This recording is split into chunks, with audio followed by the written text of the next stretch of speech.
Good evening, hockey fans, and welcome inside Merlis Belsher Place here in Saskatoon for a special presentation of women's hockey on Canada West TV, presented by BioSteel. It is our game of the week featured on CBC Sports and TELUS. Alongside John Flatters, I'm Jackson Emery. John, these two teams met last night. It is the sixth ranked, Alberta Pandas going up against the winless University of Saskatchewan Huskies. So a lot of storylines going into tonight, but just some thoughts on what we saw last night. Well, from last night, what I saw, I guess, from the Huskies is just a little bit of maybe more support coming from the center on the breakout. That'll give the Huskies a little more time in the neutral and the offensive zone. And I think with a little bit of body language, that was starting to sneak in. When things didn't go well for the Huskies last night, at about the second period, you could start to see body language starting to show up and on the ice and on the benches. So I think in terms of the Huskies just staying consistent, having the same effort from first shift to the last shift of the game. On the flip side, the Pandas did a great job of playing physical, really aggressive on the forecheck, which forced turnovers and gave them more offensive zone time. And that's what it's all about. You got to be on offense to score. And you kind of touched upon the consistency. Something for the Huskies is consistency, is that they started off that first period so well. They didn't register a shot until 6-7 minute mark of that second period. And goals have been tough to come by. Is there anything offensively that you would look at the Huskies to do a little bit differently tonight to maybe try and get an extra goal or two? Well, interestingly, because usually you wouldn't think of a defender as someone who can sort of lend themselves to the offense, but I think there was room last night, and there was sort of flashes in the first period where they were activating the D. The Huskies were sort of pinching down on the wall and breaking up that breakout attempt for the Pandas. That gave them a little bit of that offensive zone time. But what the Huskies will have to do is keep all five players engaged in the play. You can't have players going to the bench on a change at the end of a shift if you've got an opportunity to make an impact on offense. Lots to look forward to tonight. Alberta looking for their sixth win in a row. Saskatchewan looking for their first win of the season and trying to avoid getting shut out for the fourth time this season. Opening face-off moments away. Oh, Canada, our home and native land, true patriot love in all of us command. With glowing hearts we see thee rise, the true north strong and free. From far and wide, oh Canada, we stand on guard for thee. God keep our land glorious and free. Oh Canada, we stand on guard for thee. Oh Canada, we stand on guard for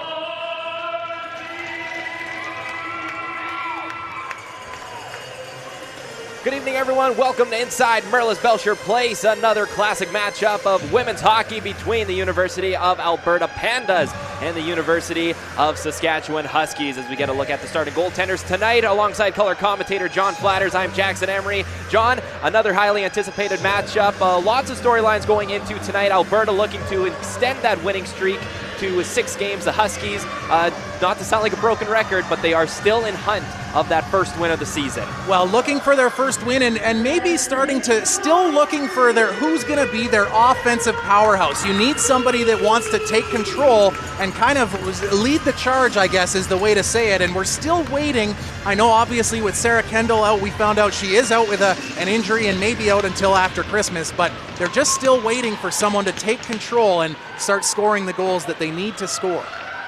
Opening faceoff won back by the Huskies, almost misplayed by Panda starting goaltender tonight, Misty Ray. It was Grace Glover in net last night in the 3-0 shutout victory. Starting goaltender for the Huskies tonight, Colby Wilson, making her 9th appearance of the season as that puck shot down the length of the ice, going to have enough for icing. As we join you all across the country, not only on Canada West TV, presented by BioSteel, for all of you tuning in on TELUS across the country as well, CBC Sports through CBC Gem. John, we mentioned a lot of different storylines, but we kind of talked about it in the pregame. A little bit more consistency. The Huskies started off great last night, but they kind of fizzled out as the second period and the third period rolled on. And it seemed like there was one penalty that the Huskies took that sort of took the wind out of their sails. They had to kill the penalty off, and they had a little bit of trouble doing so. And then as the game wore on, they just started to lose a bit of their energy levels. And I wonder if that was by just too much work, too much, I guess, inefficient breakouts, getting it into the offensive zone. You're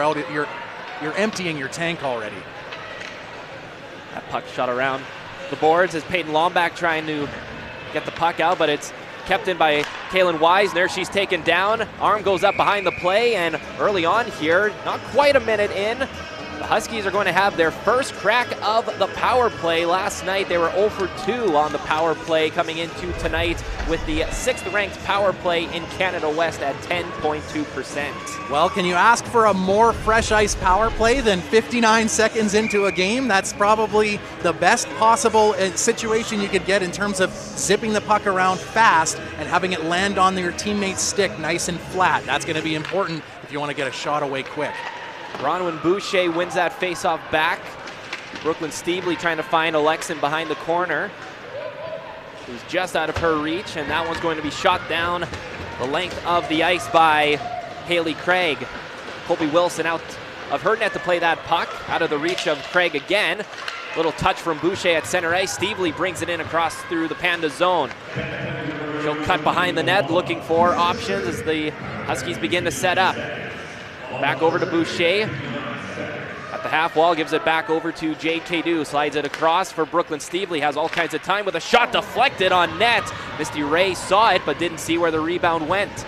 Steebley has it back here at the left point, slides it across for McKenna Bolger. She'll let a shot go, and that was blocked, and that one stung Brooklyn Twos in front as a clearing attempt blocked down at the blue line, but the Huskies are going to have to regroup as both sides looking for fresh lines, and Brooklyn Twos will be able to get off after blocking that last shot.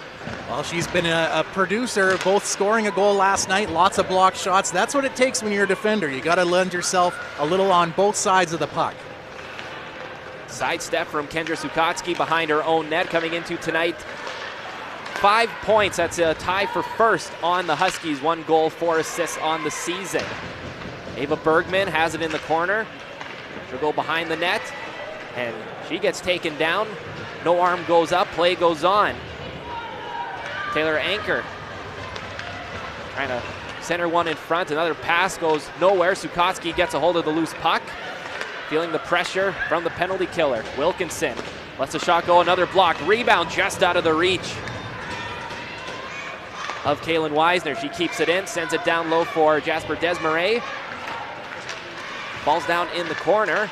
Another clearing attempt here from Annie King, and it's going to get all the way around the boards, touch that center ice, but the first power play opportunity gone for the Huskies. That dump in touched by Bronwyn Boucher. This is Paris Alexin going in around the net, trying to look for a teammate out front, goes nowhere. Steebley fakes the shot, sends it back down low again, just out of the reach of Jade Cadu. Panda captain Izzy Lajoie on it. Had an assist last night after scoring the overtime winner in Regina last Saturday. Peyton Lombak dumps it in. Wilson hesitant to go out and play that puck. Jacqueline Chief drawing back into the lineup for the Huskies tonight. Pass up from Paris Alexin, gets in the skates of Jade Cadu, but she's able to get it into the Panda zone as Huskies get fresh legs out on the ice. Stretch pass from Sarah Cazell. Up the middle, Soiko just out of her reach. Julia Herman. Breakout pass finds Jasper Desmarais. She brings it in into the Panda zone. Desmarais with a quick snap shot, and it's swallowed up by Misty Ray. Good pressure early on from the Huskies. Yeah, what I like there is the crossing through lanes. It's a little bit too predictable when you just stay in your lane and go all the way up the ice. Defenders can get themselves into position. And we'll get another look at a little bit better in terms of getting shots to the net. I know obviously we're only a couple of minutes into the game here, but it does seem like the Huskies have a little more zip, a little more pep in their step than they did for sure in the third period of last night. Face-off tied up by Nurani, pulled back by Patterson, but it's going to go all the way back down to the Husky zone. So Kendra Sukotsky will set up with new D partner tonight, Avery Gottselig. She has it here right now, coming into tonight on a 2-game point streak. 4 games only on the season. She's got 2 assists. As that breakout pass finds Jessica Patterson, she'll get a hard dump into this near corner. As a couple Huskies play chase. Now from around her own net. Taylor Anchor trying to find Magnus. Is going to go the length of the ice. Icing waved off. McKenna Bolger. Breakout pass turned over, kept in at the line by Alexandra Black. Gottselig sends it around the boards. Kept in at the line once again, this time by Reagan Udall. Ryan Perrette wins that puck battle. Finds Alexandra Black at the point. That shot well wide of the net. Abby Bordeaux with a wraparound attempt. As now the Pandas turn to put on a little bit of pressure. Urani has it. She'll try to look for Patterson, but it's out of her reach, and she's going to win this puck battle. Icing waved off. Rest of her line going off on a change. She'll follow suit as fresh legs jump out for Saskatchewan. Swatted down by Stevely with a high stick, touched by Alberta. That high stick waved off. Alexandra Black, as well as Chase Melnick, have been out here for quite some time for Alberta. They're looking for a line change. That pass off the glass, past Brooklyn Stevely down the length of the ice, and just enough for icing, but Alberta doesn't like that as Colby Wilson went out to play the puck and thought about it for a second. They're arguing this should be at center ice. Well, and I don't know what the rule is in women's hockey, but I do think in at least when the last place that I played in junior hockey that mattered was if you left the crease, the blue paint, it negated the icing. It does look like the referee did check in with the linesman.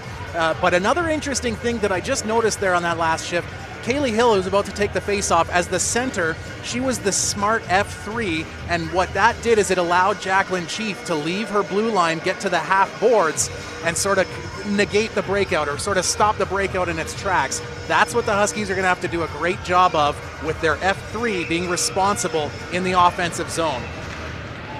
This face-off is going to go in the Panda zone. Kadu keeping it in at the line. This is Allison Reich. Gets that pass up to Udall down the length of the ice. Icing waved off, so Alberta will get their fresh legs out. Reverse play from Herman behind the net to McKenna Bolger. Puck trickles along center. Williamson has to be careful not to go offside, and not careful enough as play whistled dead for an offside.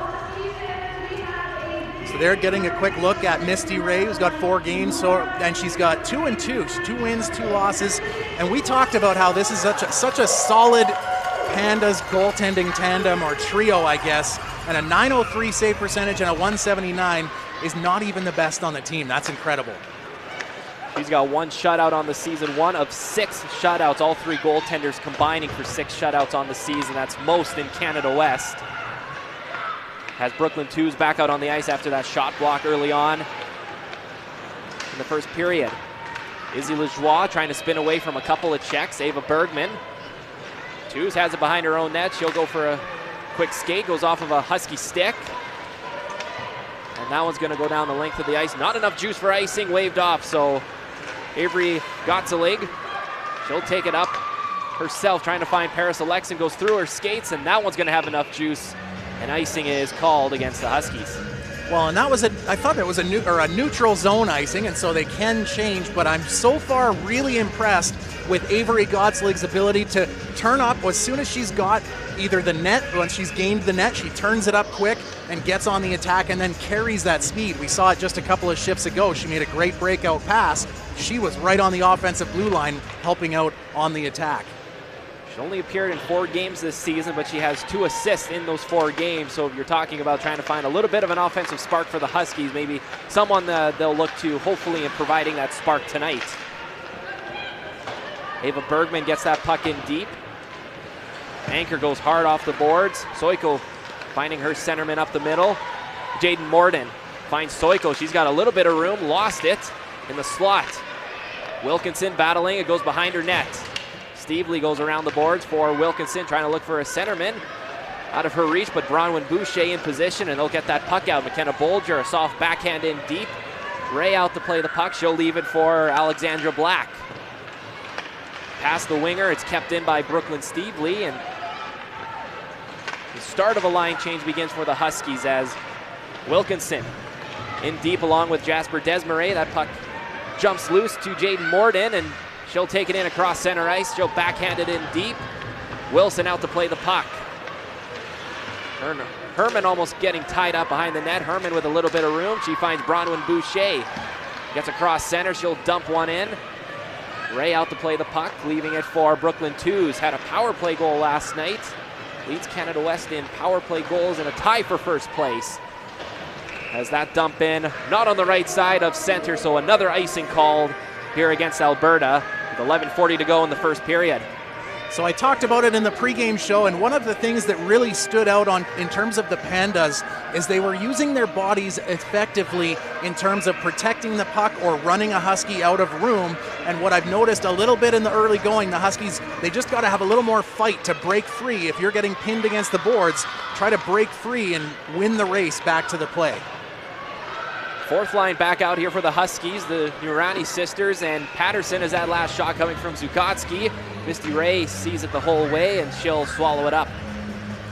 And I'm keeping an eye out here because the Pandas did such a good job last night of blocking shots, and it wasn't always, the shin pad block or something. It was, stick on stick, or it was disrupting the flow of the shot, and that really showed up in the second and third periods.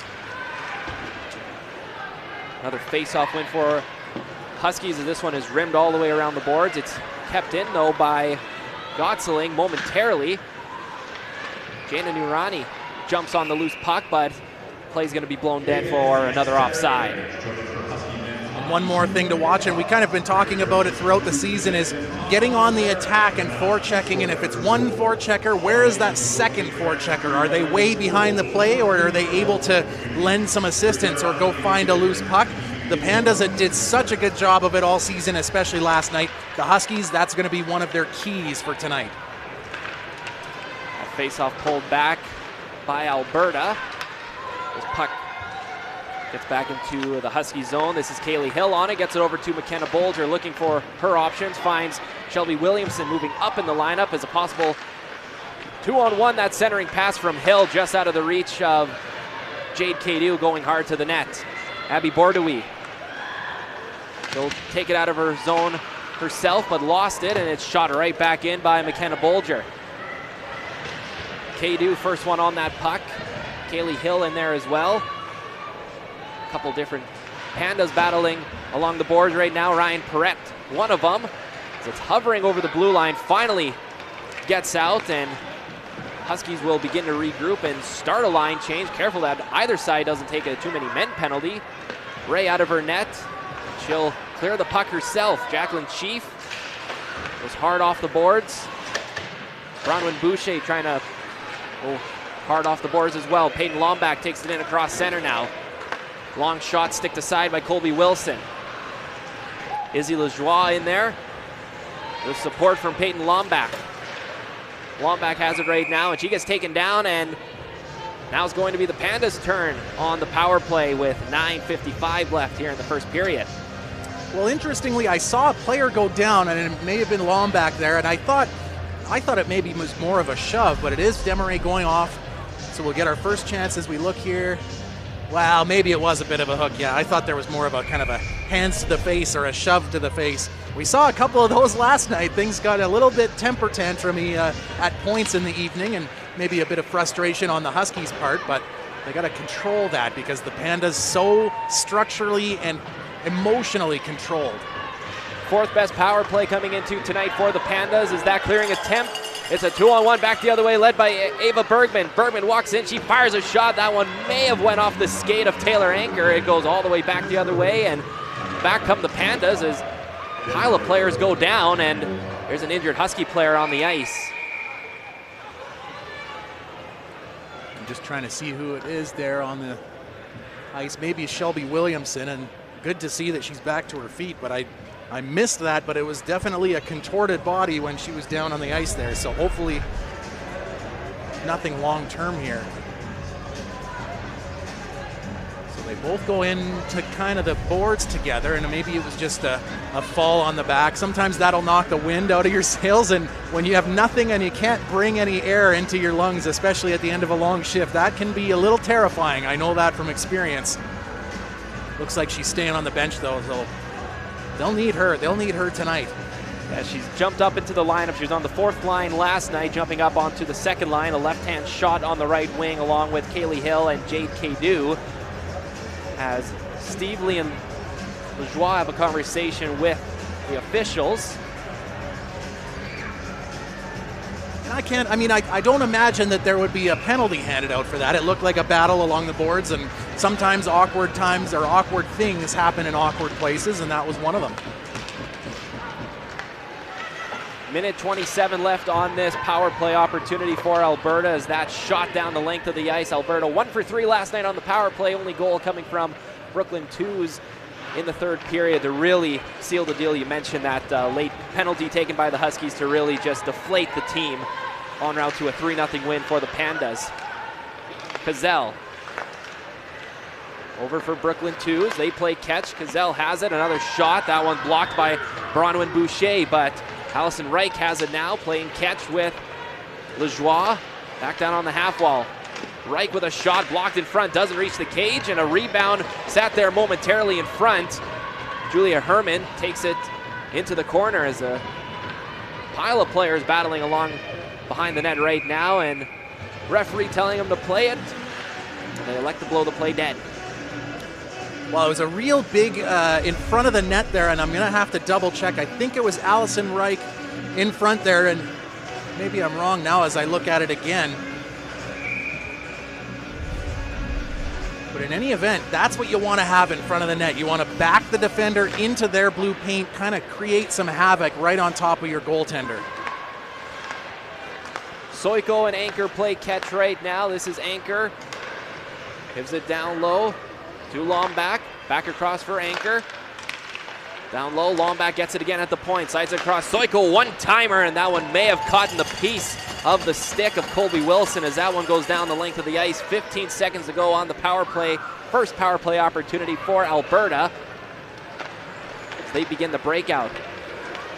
Coming up the far side right now, this is Soiko trying to body her way in. Taken down behind the plate. Power play is over. Back to even strength. 5-on-5. Cross ice pass. Soiko with a shot. Save made. Rebound. Sat there momentarily. Anchor. Slap pass back across Soiko. She'll get it again. That shot blocked again. Anchor has it at the point. She sends it in deep.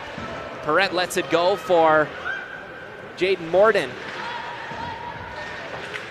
She loses it momentarily as her and Bronwyn Boucher battle along the end boards. Willen up with a quick shot, and that one's turned aside by Colby Wilson. Pandas in the middle of a line change right now as Bronwyn Boucher, nifty move to get the puck out. Taylor Wilkinson trying to get the puck in deep and does, so the Huskies will get their full line change. As a turnover right at the blue line. Ava Bergman drops it back now for Wilkinson. Kept in a second by Herman. And Udall is able to push that one in deep enough, and a turnover right in front. Udall with a shot well wide of the net. Wilson had to be aware for that one. Herman, little backhand over to Jacqueline Chief. That one lost by Wilkinson, and back across the blue line, and they're going to call that one offside. It was close. That was very close. Anchor knew she was close, and so she did drag the leg, and I wonder if we'll get another look, and actually a good look at this save by Wilson. And there, I was just about to say, I love the effort by Juliana Herman to get back, and she actually won the race to that loose puck, but then, almost like the brain shut off, and she forgot, hey, there's still 4 other players trying to take this away from me. Haley Craig wins that face-off. Anchor slaps it in deep. Wilson in behind her net to play the puck. Miscommunication now. Anchor has it back at the point. Lets a shot go off the glove of Wilson. Rebound trickles wide. Craig has it now, fighting off Avery Gottsling. Craig still has it right now. Finally, Magnus is able to jump in and help out. Now a couple players go down in the corner. Craig and Magnus still trying to keep this play alive. Gotzeling gets it in for Kendra Sukotski. She backhands one around the boards for Paris Alexin. She can't get that puck out of the zone, so they'll try once again. Gotzeling, nice sidestep, gets it up to Alexin. She tips one in deep and not going to win the race, and icing called against Saskatchewan. Well, I like what I saw out of Avery Gotzeling there. She's turning on the jets. Once the puck is on the stick, it's very, very tempting to kind of get the legs wide and protect your body and just look to make it and get it away from you. But remember, you got those engines, those rocket ships at the bottom of the skates, or at the bottom of the feet on the skates, so use them to your advantage. That face-off pulled back by the Huskies, but jumping on it first are the Pandas. Peyton Lombach trying to go back to her defenseman, but it's picked off by Weisner, and she tries to send that one in deep, but it goes off the pane of glass and out of play. Well, I thought it almost touched a glove on the bench, and this is always interesting to me because if you shovel it up against the bench boards and it hits a glove, shouldn't it be back in the Panda Bears zone? I would have thought this would be on the other side of the blue line. Face-off won by Jasper Desmarais. Brooklyn Stevely will get it across center. She'll dump it right in on net, and that one took a funny bounce over Misty Ray. Now into the corner. Bronwyn Boucher trying to feed Desmarais in front. Stevely has it now, sends one to the net. That was deflected over the net by Bronwyn Boucher. There's now a long stretch pass trying to find Jaden Morden. She's got a breakaway shot, and Wilson makes the save. Wow, huge reaction save from Wilson there. And remember, I was saying last night, the goalies that are good and they like to establish that blue paint, they get the blocker up to create a bit of space. Not only does she make a huge save here off of a breakaway, then she gets the arm up and says, nope, don't get any closer. I love it. Shots on the clock here with 5:04 to go. 6-3 in favor of the Pandas. Face-off, one back to the point. Long shot goes off of a couple bodies, doesn't reach the net. And that shot from Sarah Cazell behind the net now, trying to find Brooklyn Twos. Doesn't quite reach there, but she keeps the play alive. Udall spinning away, finding Perrette. Trying to fight off a couple of checks. As the Huskies still can't get that puck out. Finally they do, and Williamson will send that one down the length of the ice. Icing waved off. Brooklyn Twos backhands it around for Ryan Perrette on this near side. Cross ice to Bordeaux. It's out of her reach. Alberta will begin a line change, so will the Huskies. Kaylee Hill lost it, and she shovels one, goes past a couple of Pandas, not enough for icing, and they break back up. Haley Craig in across the blue line, feeling the pressure from Zukotsky, but Magnus there for support. Craig and Magnus battling with Nurani and Zukotsky. Gotzeling will take it herself, picked up by Nurani, and away come the Huskies. Patterson with a backhand in deep. Keisha Nurani on it first, back to the point. Gotzeling with a shot, and that one, a good block by Holly Magnus as she goes for a line change. Zukotsky sends it in deep. Ray out of her net has settled it down for the fenceman, and it's laid offside for the Huskies, and they touch up, so play whistle down. Well, a couple of things I'm noticing on the early going, or I guess we're almost to the end of the first period here, but again, it's really structure. It's almost like they lull you to sleep, these Pandas. They're never out of position, and it can get frustrating because you're always looking for the easy go. I mean, we're human. We want it easy, and I think what the Huskies are learning is there's going to be nothing easy through the neutral zone or into the offensive zone tonight. Turnover behind the net, but Paris Alexin trying to jump on it quickly. She's able to get that puck out, sent in deep right away by Melnick.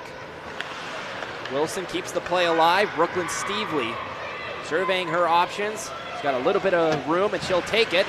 Soft off of the boards. It jumps back to McKenna Bolger. Just out of the reach there of Kaylin Weisner.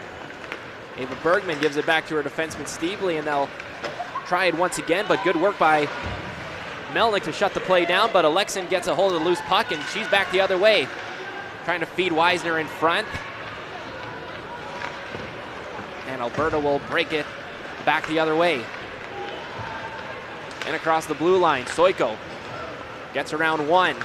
Fans on that pass attempt for Madison Willen. So Huskies, they got a little bit of room, and Jacqueline Chief will take it in across center herself as an arm goes up.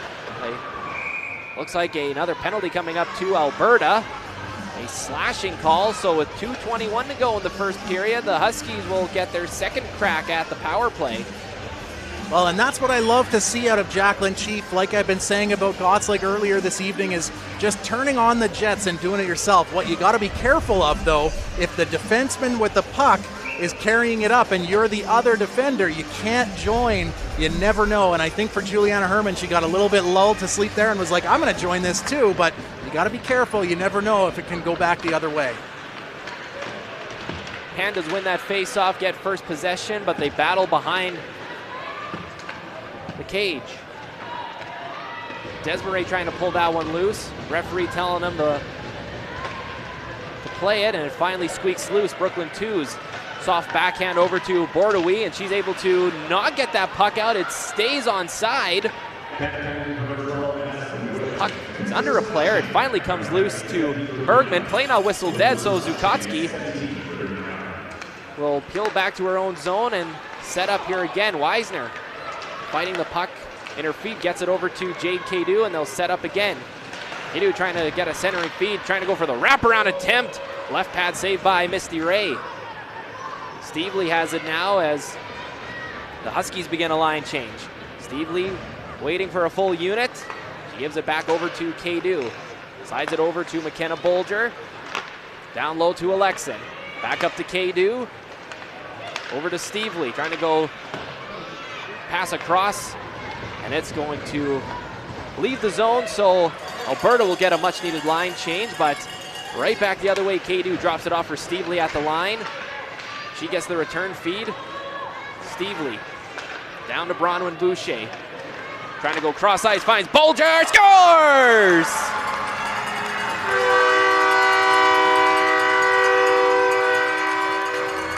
McKenna Bolger has the kickstarter tonight on the power play, 1-0 Saskatchewan. What an amazing rink-wide pass on the power play through traffic, right on the tape, and then an absolute laser beam quick release. There's nothing I can say to make that any better. That was absolute execution on the power play. Look at those smiles.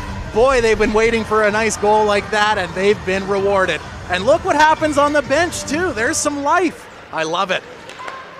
Snapping Alberta's shutout streak that began last night. 45 seconds to go in the first period. The Huskies have jumped out to a 1-0 lead thanks to McKenna Bolger, and a great pass across from Bronwyn Boucher as Alberta trying to respond here late in the first period. That pass rimmed around by Lajoie. Can't keep it in at the line as Anchor is going to go the length of the ice, icing waved off. Annie King takes it in behind her own net. Long pass up for Lajoie. Sidesteps around. Over to Perrette. Drop back to Anchor. Anchor with a shot and a glove save by Colby Wilson, making it look easy with 10.6 to go in the first period. You said it, making it look easy, but there was, and again, when you get stick on puck, that's exactly what a coach wants to see, and that's exactly what Shelby Williamson did, but it actually made Colby Wilson have to do a quick readjustment because that puck changed directions on the way to the net. Good thing there was no traffic in front.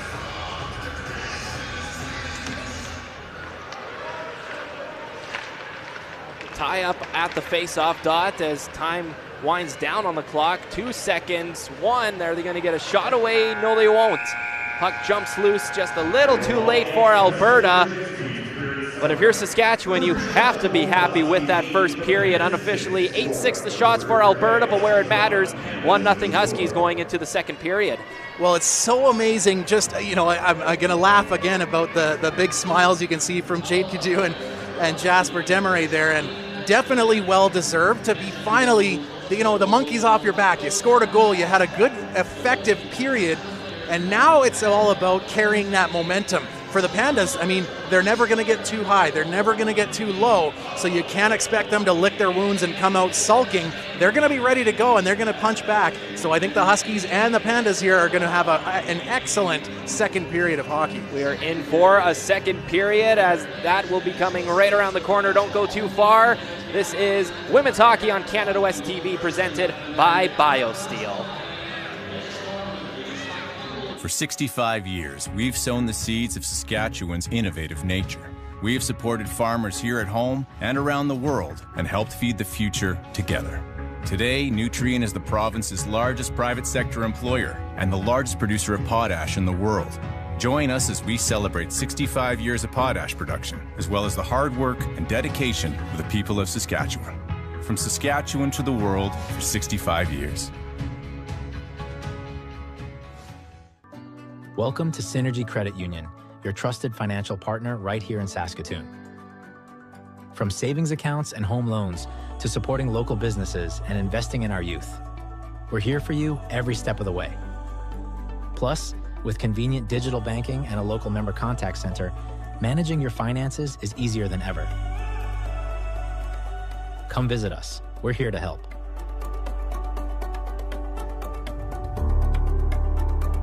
We do what we do because we love it. There's no way around that.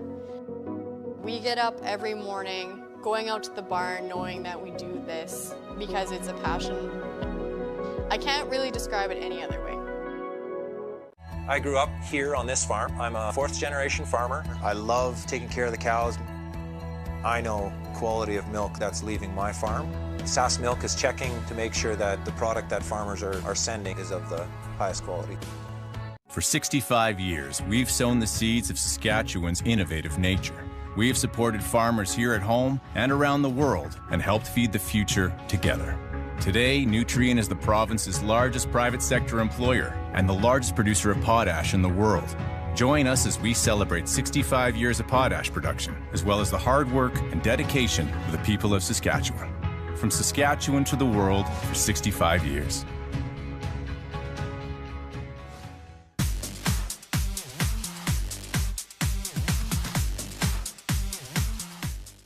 Yeah, Keeler. 2 hours of silence. Just feel a lot of heavy breathing. They're gonna have to put subtitles on like what he's. Yeah, it's right there. Yeah, someone might rip it off. The second you forget it's on, half the tape is gonna be Sticking out of the jersey's a little ambitious. Is it? I can't even see it. Right there. Yeah. Chad hits you with one good pull and rip, it's gone.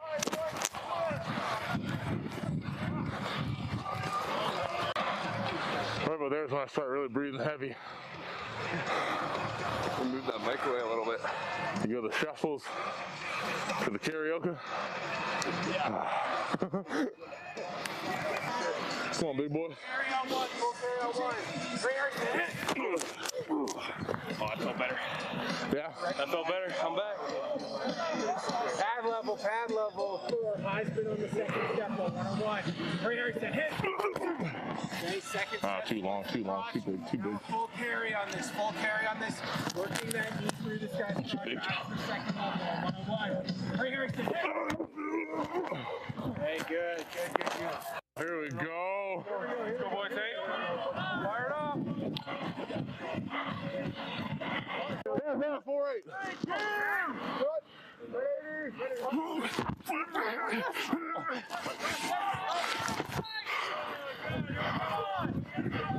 Hey, Rocco.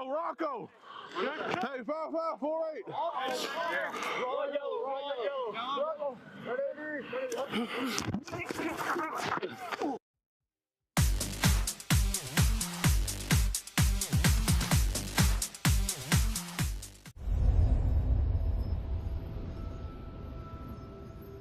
Ron and Jane Graham are inducted into the Canada West Hall of Fame's Builder category, having laid the foundation upon which the Husky Athletics program continues to thrive.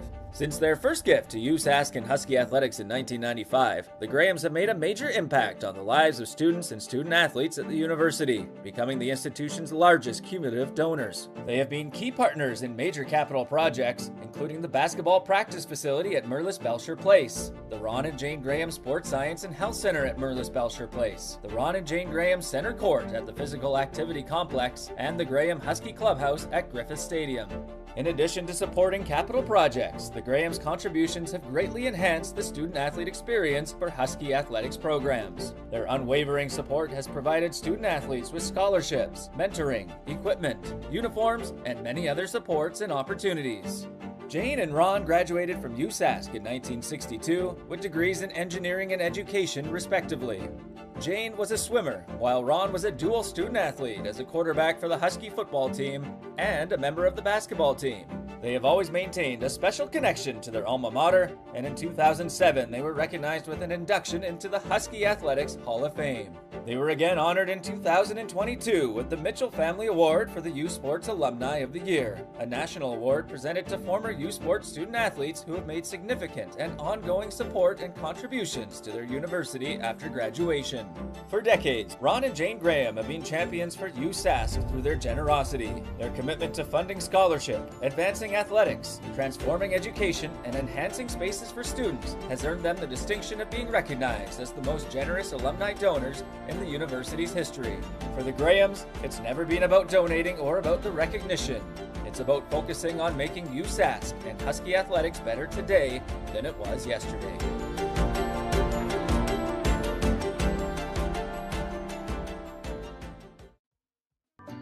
Welcome to Synergy Credit Union, your trusted financial partner right here in Saskatoon.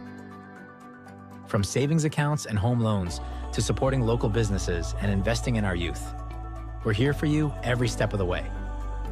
Plus, with convenient digital banking and a local member contact center, managing your finances is easier than ever. Come visit us. We're here to help.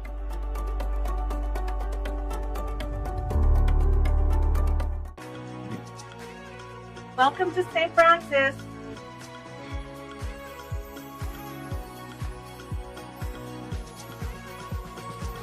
I'm joined this morning by Darren Fredette. He is the principal of St. Francis Cree Bilingual School. If you could just tell us, Darren, a little bit about the need for those toques and mitts here at St. Francis Cree Bilingual School. There's always a need for toque and mitts to support our kids during these colder temperatures. We know that when kids go outside for recess, they enjoy that time better when they have their basic needs looked after. We haven't yet had the snow, but once the snow starts flying, we'll start to see the snow forts being built and lots of snow angels being made in the snow. What kind of impact does it make on the kids and then also on the families of the kids? The gesture of appreciation and concern that is felt by the students and the families was said best by Mother Teresa, who said, do small things with great love. When all of these small acts of kindness collectively build up is when we do have a significant impact. It's very important for kids to engage in these small acts of kindness, no matter what school you're at. I think we're always trying to teach kids empathy and how to help others, and to think past their own needs and think about the broader needs of the community. How important is it, do you think, for other kids to help their peers, and how does that inspire sort of future generations to continue doing those small acts of kindness? I think we're always trying to teach kids empathy and how to help others, and to think past their own needs and think about the broader needs of the community. And when we can create a society where we're thinking about not just ourselves, but around those around us and those who are in need, I think we're creating a better community and a better tomorrow. Okay, so we're here with Lana. And how old are you, Lana? 9. And what grade are you in? 4. Okay, last year you got a toque and mitts, right? What did you do with those? What's your favorite thing to do outside in the winter? What's your favorite winter sport? Or activity, doesn't have to be a sport. Does it have to Make a snowman. Making snowman? Do you ever make snow angels? Yes. Yeah, and do you like sledding or tobogganing? I like sledding.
Fans, please be advised the game will be resuming shortly.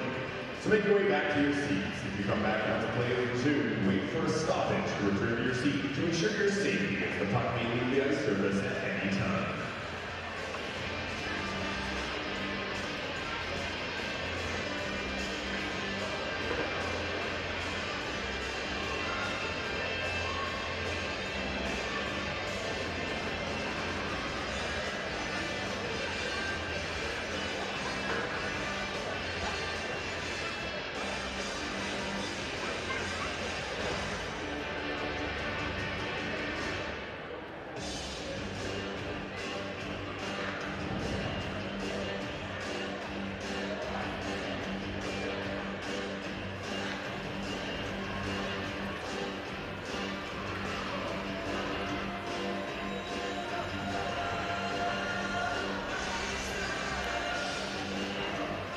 Welcome back to Merlis Belsher Place here in Saskatoon, as this is Canada West Hockey on Canada West TV, presented by BioSteel, along with our Game of the Week on CBC Sports and TELUS. John, it was a very exciting first period, very unfamiliar territory. How unfamiliar for the Huskies? They've never led going into the second period this season. They have a 1-0 lead right now. What did you like in that first period? What do you expect to see here in the second? There's a little bit of me that's a little bit worried because last night similar thing happened. It was a great first period from the Huskies, and it seemed like the Pandas were just sort of in it and waiting, and then in the second they turned it on. So I'm wondering if the Huskies can keep that positive energy and sort of send it over to the second period as opposed to what happened last night.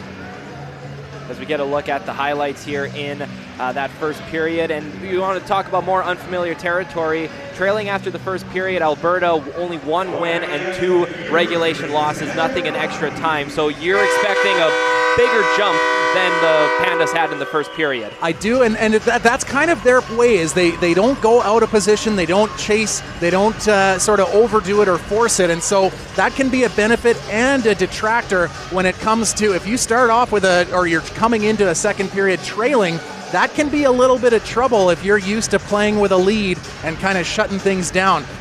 Conversely, this is unfamiliar, like you said, territory for the Huskies. Now maybe with a bit of confidence, they can start to really turn on the jets, roll over 4 lines, and get everybody into the confidence that they probably showed up in training camp in August with. Sort of that fresh view, or a fresh confidence, or a fresh outlook on the game. And really more great news if you're the Huskies for McKenna Bolger. That was her first goal of the season, and it came on the power play, something that hasn't really been great for the Huskies this season. It's been better at home opposed to overall, rolling at 10.2% overall at home, 14.3%. So a little bit of an increase, but just you're trying to find positives, looking for that first win of the season. You're just looking at the little things right now. And you'll take it, right? I mean, it might be small potatoes, but you'll take it. And what I really liked at the end of the period there was the smiles and the energy from the Huskies, not just the players on the ice after the goal, but the players coming off the ice into the dressing rooms. That really does play a role in your energy level coming out for the second period. And like I said, again, for the Pandas, this is kind of territory that they're okay with sort of starting slow. They come on later into the game, and so it's going to be very important this second period. Remember those long line changes, and you don't want to get tired. It's going to be really important the Huskies keep themselves fresh this period. And more importantly, not coming out flat or even in the slightest letting your foot off the gas. We saw what that was in a 0-0 game at this point last night, let alone now you have the lead. You're expecting Alberta to come out. Again, there was a lot of blocked shots on both sides of the ice. Both goaltenders not really all that tested a lot. Would you agree, John? You're exactly right, and it's kind of funny because they're two goalies that probably would love to have felt the puck more. It's a very high-stress game. It's the second game of the weekend, and the Huskies obviously want to kind of get something out of this weekend and maybe set themselves up for a long break with a little bit more momentum. What I might hope to see here from the Huskies, just a little more bark out there on the ice and a little more bite in battles. Get that stick on the body, maybe push a few players away and let them know it's going to be a hard 40 minutes the rest of the way. Opening face-off in the second period was won back by Ava Bergman, but this is captain Izzy Lajoie that brings it back in for Alberta. In first on the forward check, Allison Reich. She sends it all the way back in. Around the boards they go again. Brooklyn Stevely trying to knock off the puck. Kept in at the line by Taylor Anker. And still trying to fight for that loose puck. Behind the net, Reich again. McKenna Bolger, the goal scorer on the power play in the first period. That backhand towards the blue line. It's kept in, though, by Madison Willen. She had the first goal for Alberta last night. Bolger goes around the net again, finds Ava Bergman. Soft pass up the middle, picked off by Sarah Cazell, and she'll take it back in herself. Dumps it in as Alberta begins a line change. A centering feed in front. Willen, that slap shot in the slot was blocked, I think, by the stick of Bolger. That almost looked identical to how her first goal was scored last night. Sarah Cazell shooting that one intentionally wide. Puck bounces back into the far corner. Along the boards now, Brooklyn Twos across for Cazell. Looking for a tip in front, a rebound chance. It is turned aside by the right pad of Colby Wilson. Rolling puck kept in by Cazell. Another centering feed in front. Willen with another chance in the slot, and Colby Wilson comes up strong. Early on here in this second period, Kaylin Weisner trying to take it out herself, out of the reach of Paris Alexin, and Soiko's going to turn on the Jets the other way. Soiko in with a shot, save made, rebound, another chance, and Wilson dives on the loose puck, and she will hold for a whistle. Great job by Wilson to make that save and to hang on and slow things down, because it was a great shift from McKenna Bolger. At the end of it, she kind of went for that long, awkward change. You got to commit, and you got to absolutely go for broke. And I had written down, too, don't be afraid to cheat on changes a little bit. It's always about a kind of gray area, and you got to test that gray area before the referee says that's too far. Wraparound attempt, he scores! Chase Melnick, her first goal of the season. They grab the puck. It's her first goal with the Pandas, and it ties the game at 1. Just like we said, right? You come on in the second period, and so we've seen a little more pep from the Pandas in this opening going. That one was just an attempt, and then picking up your own rebound and wrapping it around, finding the open ice. Great job by the Pandas to get back into this one, and just like that, we got ourselves the equivalent of a 0-0 hockey game. 13 games on the season for Chase Melnick. That is her first goal, first point with the Pandas, and it ties things back up at a goal apiece early on in the second period. Rink-wide pass finds Reagan Udall. She dumps it in. First one on it is Kendra Sukoski. Rims it hard around the boards.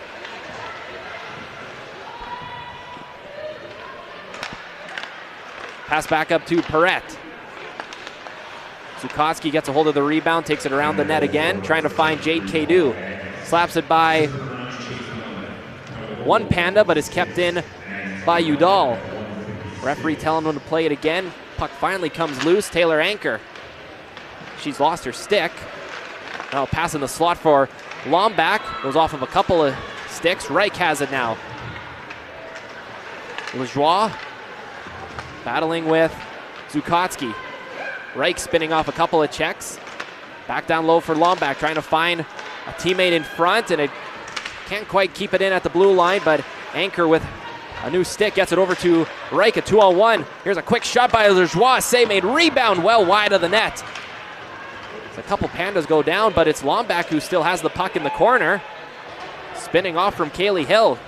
Gives it to Lajoie, trying to touch one over to Anker. It's out of her reach, and Shelby Williamson will chip it off the glass down the length of the ice. Icing waved off, and both teams will get a full line change. Madison Willen slaps that one in deep. Jacqueline Chief for her deep partner, Julia Herman. They battle with Soiko and Willen in the corner. Soiko comes out with this puck, trying to find options, spinning away from a check. Puck intended for Willen, bounces away, trying to go back to the left point, Cazell, but it's out of her reach. Huskies able to clear the puck, though. Alberta will try to come back here again, but it's picked off by Jasper Desmarais. It's in a couple of skates here at the blue line. Bronwyn Boucher has it now. Herman slaps one towards the net, sticked aside by Ray. That'll be her first shot faced of the second period. Desmarais trying to leave it for a teammate, is picked up by Brooklyn Twos.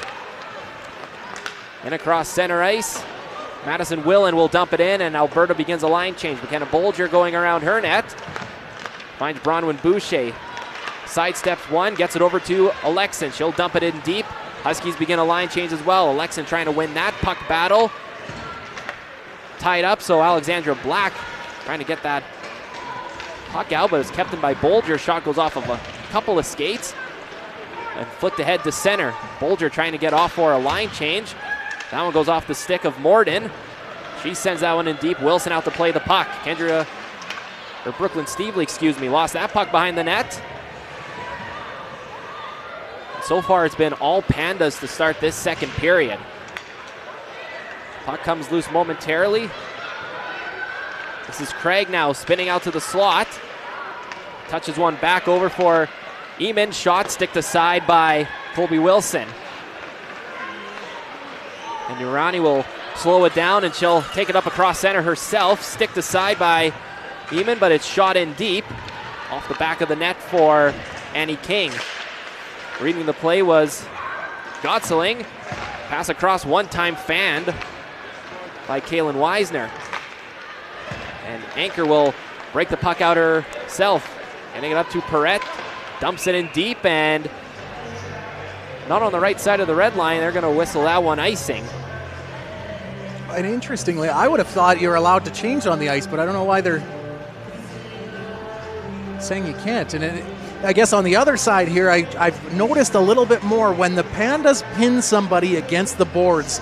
For example, when a forward is trying to get the cycle going on the Huskies end, they get pinned against the boards and held against the board. Not penalty hold, but they're pressed up against the glass. They're taken out of the play, and when the Huskies are defending, they're just a little too kind out there. They're letting their players sort of squirt free. If they're going to pin them, they got to pin them right up against the glass and staple them.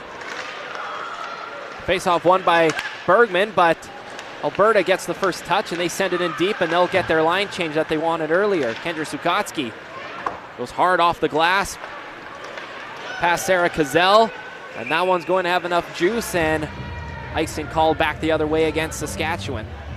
So this is where now, and you get the breakouts in the second period, and it's probably the hardest job on the ice is the center, because the center has to be defensively responsible, but also always coming underneath the play on the breakout. So it's a lot of skating, it's a lot of positioning, but you do have to be there for support. For example, on that last one, if Zukotsky's got someone in the middle to break it out to, then you got your offense going. Face-off won by the Huskies, taken back up by Sukotsky. She backhands one towards the net, and Ray will jump out and take no chances and cover up.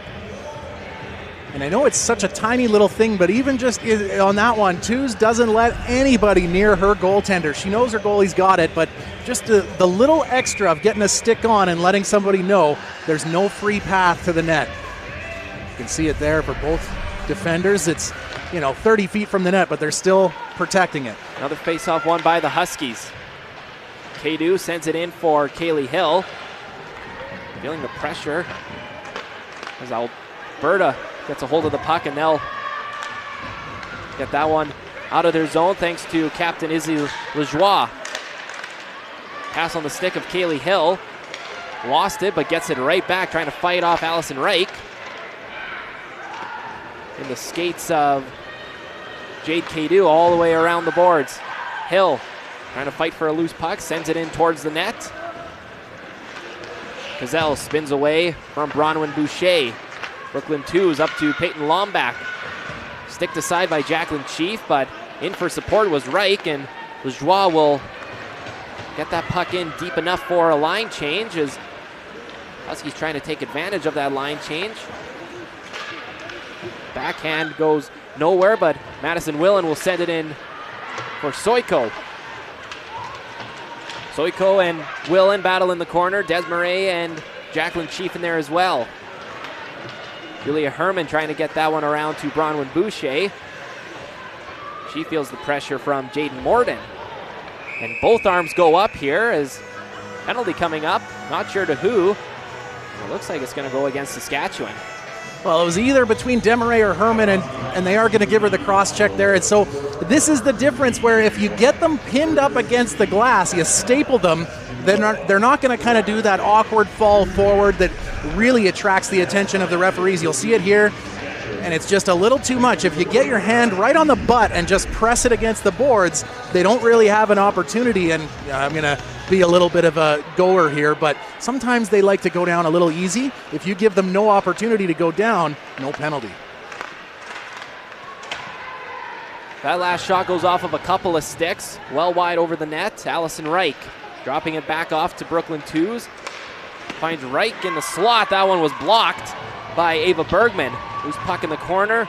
Reagan Udall pinned up by Stevely. Twos has it back at the point. Looking for her options, gives it back over to Reich.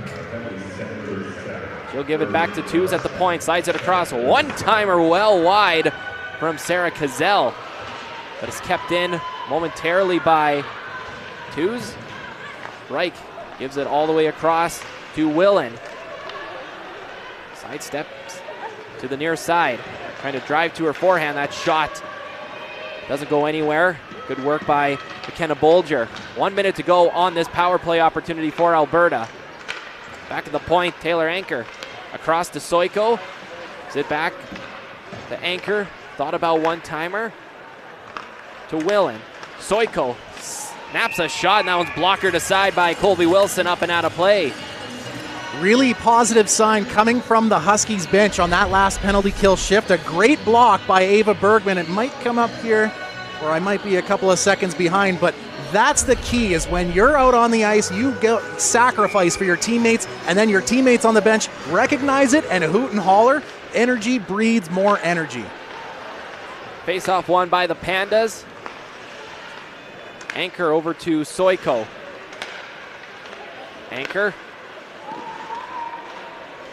Back down low for Willen, and getting down on the shot block was Kendra Sukotsky. That puck squirts loose for a second. Wilson didn't have it, but they are going to whistle play dead.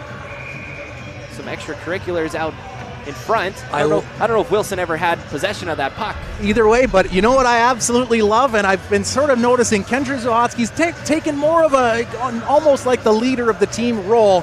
In some of the times she just takes the puck herself, and some of the times she gets herself physically involved and says, "Get out of my kitchen." I love to see that from a defenseman. Bronwyn Boucher wins that draw back, but it's kept in at the line by Soiko. Anchor trying to find Willen on her backhand. 16 seconds to go on the power play for Alberta. Anchor back up at the right point, across to Soiko on the near side. Pass over to Anchor again. Another shot. That one hit the back bar and in. It was deflected out in front by Jaden Morden. And it's a power play goal, and Alberta has jumped out to a 2-1 lead. And I'm not sure if the defender in front was able to get a stick and try to lift the stick here. I mean, it was good effort on the defensive side, but maybe just a little too much space there right in front to get the stick on it. And again, traffic is so difficult as a goalie. You saw Wilson struggling to see the point shot through all that traffic. That's so key and so important to get your butt right in the face of the goalie. Fourth goal of the season for Jaden Morden. All 4 of her goals have come on the power play this season, now up to 8 points in 12 games. Desmarais trying to find Patterson out in front. That puck loose for a second, and Ray will get the glove on that. And this is, you hate to say, how do you respond to a negative shift or a negative goal, and that was definitely what you want to see. As soon as you get the puck, get it toward the net, even if it's a sort of a hope play, you're just trying to bounce momentum out of the Pandas' hands and back into at least neutral or into your hands. Shot 16-7 unofficially in favor of Alberta, as Abby Bordeaux wins that back to Annie King, but she's feeling the pressure of Bronwyn Boucher and Paris Alexin right now. Puck squirts loose in the corner. Bolger down to pinch. Udall gives it back across to Taylor Anchor. She'll shoot that one down the length of the ice, and Bolger will win that race, so it'll be icing against Alberta. And not sure who she was looking for, like a stretch pass or maybe a race that could be won. It's one of the things I do enjoy about hockey now, is that you give the opportunity for a player that's got jets to negate that icing by working hard. Anytime you can reward someone for working hard, I'm all for it. Bergman, won that draw back, but Anchor jumps on the loose puck and she'll send it in deep. Wilson was out to play the puck, leaving it for Julia Herman. She'll take it in across the blue line, going for a skate herself. A backhand there that popped up high over the net. Perrette. She'll take it out of the zone herself. Little soft backhand up to Bordeaux. Gets to the red line and dump, and Alberta will get fresh legs out on the ice. Jacqueline Chief doesn't like what she looks, so she turns back to her D partner Herman. Herman doesn't like what she sees, so she gives it back to Chief. Gives it up to middle. Nobody there except for Panda jerseys. Allison Reich sends that one in deep. Chief first one on it, sends it all the way around the board. Shelby Williamson sends it up to the middle, just out of the reach of Kaylin Weisner, but Ava Bergman will take it up this near side. Dump it in. Williamson trying to win that race, tied up by Sarah Cazell. Spinning away was Peyton Lombach. Still has the puck, it's in her skates. Kadu comes up with the loose puck. A centering pass in front by Gotzeling was blocked. She has it here again. Spinning on the near side, sends it in deep. Brooklyn 2's trying to win this puck race against Sukotsky, and she does. Cazell goes hard off the boards, and it hops over the stick of Gotzeling. Kaylee Hill over to Sukotsky, and Alberta will begin a line change. 8:03 to go. And that long stretch pass trying to find Kadu, but she was just offside. Well, it's, again, from Gottslig to Juliana Herman to Kendra Zuhotsky to Jacqueline Chief we just saw there. The defense for the Huskies absolutely have skill and ability. You saw Herman just about drive it right into the blue paint and knock a goalie over. Hey, that's okay. I don't mind that kind of dump truck mentality. It reminds me of a guy named Brendan Gallagher. Used to just always find his way to the net. He was willing to take the punishment to get there, and boy was he rewarded with a lot of points. Another face-off win for the Huskies. But on the forecheck, Holly Magnus. Winning that puck battle was Urani trying to get the puck out, and it stays in. So they battle right at the blue line. That puck comes loose just out of the reach of Jessica Patterson. Annie King will send that one back in deep. McKenna Bolger first on it. Gets it over to Brooklyn Stevely. Pass up to Patterson. Goes off of a couple of sticks, and Alberta will regroup in their own zone. Magnus slaps it in deep. They'll get fresh legs out on the ice. First one in on the race, Maya Eamon. Back at the point, long shot. Well wide of the net, Alexandra Black. Sends it in deep behind the net. Going for a skate, looking for options. Finds Melnick in the slot, blockered away on that shot. Soiko sends it in deep. Madison Willen battling along the boards. Urani trying to get that puck out, and she does, but trying to make a nifty move was Willen, and it goes back into the Husky zone, and they will begin a line change. Only one forward able to change here so far, as that long stretch pass connects with Bronwyn Boucher, goes off of her stick to erase the icing, but Cazell will bring it back across center. Good work by Bronwyn Boucher on the back check. And another arm goes up, and I think it's going to be Bronwyn Boucher heading to the box. Yeah, again, it was just almost the same location as the last penalty, where it was supposed to be just a pin against the boards or against the glass, but when there's just a bit of space and if you push too high, again, it just forces the player to go over, and we'll get another look at it here as quickly right back up to her feet, no harm done, but the referees are going to call that if they see it. Pandas had a power play goal last night. They have one tonight again. That face-off pulled back into this near corner. Udall in there with Lajoie, back up to Brooklyn 2's. Walking the line, sends it back on the half wall. Trying to look for a teammate in front, a quick shot. Lajoie's shot was blocked, and Shelby Williamson will go hard off the boards and get it in deep to kill a little bit of time off of this power play for Alberta, down to a minute 25. Brooklyn 2 set up behind her own net. Over to Allison Reich. He sends it in deep. Zukotsky able to touch that one aside. No Husky in the vicinity. First one to jump on it is Taylor Anker as Alberta begins a line change. Leaves it back for Peyton Sombach. The far half wall, Anker at the point, back to Soiko playing catch with Anker. Gonna go back to Peyton Sombach and they'll switch positions.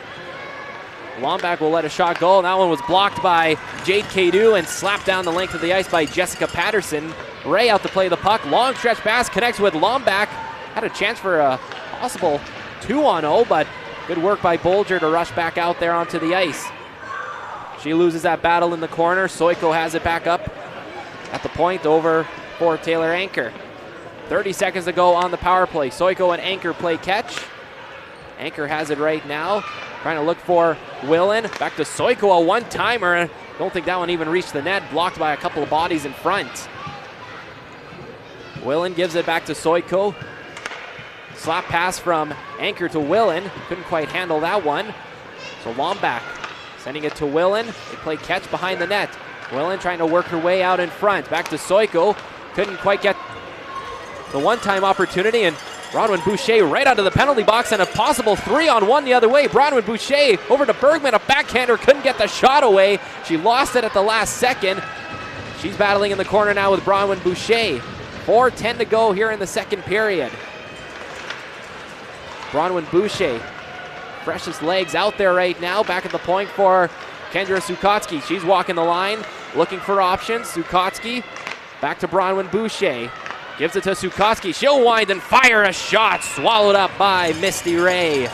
Well, interesting that Zukotsky gets the shot there and lays into it, because on the penalty kill shift in front of the net, she got absolutely clattered by Udall, and I was wondering if that's going to kind of light a fire. Something about Notre Dame Hounds is when you poke and you start a fight with them, look out, because they're going to summon something out of nowhere, out of the depths of the Athol Murray College of Notre Dame, and I think now she's got a little bit of a burr in her saddle. Watch for Kendra Zukotsky the rest of the way here to just be a beast out there.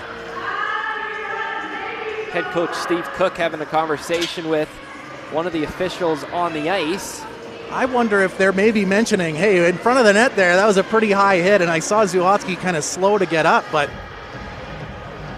well, you could hear screaming after that hit, and wasn't sure if that was from the crowd or from players or coaches on either bench, but. And then just toward the end of that one, Brooklyn Stevely in front was just too nice. You gotta, it's almost like war in front of that net, and it's almost like no rules. You can pick, kick, punch, spit, grab, whatever it takes, but it's gotta be a junkyard dog mentality in front of that net. Battle on the near wall, out of the reach of Bronwyn Boucher. Sarah Cazell sends it over to her deep partner, Brooklyn Twos. That one picked off. Paris Alexin walks in, snaps a shot, and it's turned aside by Misty Ray. Dropped it out front momentarily. A centering feed from Boucher out of the reach of Desmarais, and another shot goes off of a couple bodies in front, kicked aside by Ray. Twos gets it across to Magnus, and can't quite hold the line was Avery Gottselig, but Bronwyn Boucher will slap that one in deep, and Ray out of her net to settle it down for her defenseman, Brooklyn Twos. Huskies beginning a line change as that one pops loose all the way to the opposite corner. Good response here from the Huskies. Now back at the point, Herman walking the line. Doesn't like what she sees. She'll get a shot away, goes off of a couple of sticks. Finally, it comes loose to Haley Craig as they battle behind the net right now. Referee telling them to move it. They're letting them play. And they're still letting them play. And this is where you got to push off the boards. It's all those push-ups you do. You got to push yourself free, create space away from the boards. Kept in at the line by Herman. A weak pass attempt was gloved down by Haley Craig, so Alberta will get a much-needed line change. Herman steps away from the check of Magnus, finding Alexin, trying to go to the slot. Kaylee Hill out of her reach, and Abby Bordewy, she'll take it in back across center ice, get it into the Husky zone. McKenna Bolger, long pass from Herman out of the reach of Alexin, and Pandas will regroup as that pass intended for Bordeaux out of her reach, and it's going to wind up being icing against Alberta. You mentioned kind of that momentum sort of bump back into the Huskies' favor over the last couple of shifts. One of the big things, and you just see it right there, Paris Olekson, smart F3, and sometimes it just gets given to you when you're in the right position. She did a great job there. The rest of the shift also smart F3, and then Shelby Williamson fighting through players, trying to knock her off the puck, fighting right through it, not being denied. Loose puck now across center. This is Perret walking in, fires a shot, and it's gloved aside by Colby Wilson. Big save there, and it's always, you'd rather catch it than wear it off of the forehead or the chin. I laughed last night where they get them off of kind of the grazing shots, and someone says, oh, that's no big deal, but anytime it rings off the skull, you're going to feel it. So good thing she has some quick hands on her. Up to 20 shots on the night for Alberta, and it's even though they don't have any wins on the season, the Huskies, you can say, game in and game out, goaltending has given them a chance to win every game, and same thing on display tonight. Another solid performance from Colby Wilson. That pass out of the reach of everybody, so they regroup Alberta in their own zone. Annie King trying to find captain Izzy Lajoie. Is off of a couple of skates. Weisner back the other way. Drop it back for Kadu. She's trying to cut to the middle. Finds a defenseman, Zukotsky, with a shot that was blocked. She'll get a hold of it right now. And a backhand can't quite hold the line was Avery Gotzeling, and turns it over to Peyton Lombak back the other way. Lombak lobs it towards the net, sticked aside by Colby Wilson. Lombak first one on the puck again. Lajoie has it. Out of her reach, now back the other way comes Caitlin Weisner. Gotzeling has it now. Sticked aside, and fresh legs is Abby Soiko. She comes down here this near side, walks in. She takes a shot, goes off of a skate, or a knee as a matter of fact, and doesn't even reach the cage. They battle on the far boards as we are down to the final 30 seconds of this second period. And a referee telling them to move it and letting them play. Puck squirts loose to the point. Alexandra Black with a shot, wide of the net, rebound pokes loose on the other side. Clearing attempt goes off of a stanchion. Lucky break for Alberta, kept in at the line by Alexandra Black. No look pass in front is going to find Soiko. She spins and fires a shot. Don't think that one reached the net either. Down to the final 5 seconds. They're just trying to get the puck out, and the Huskies will get that puck out, send it the length of the ice, and that will do it for another interesting period. 2 quick goals early on, and Alberta jumps out to a 2-1 lead. And if we were to kind of freeze frame compared to last period, there was definitely more hoop, more holler on this Huskies bench, but they're not quitting. And it's one of the things that they've done all season long is even if the going gets tough, their body language might not always be there, but tonight I think it is still there. They feel that they are in this game and they have a chance, if they can just put it all together, to get even and then maybe even pull ahead here in the third.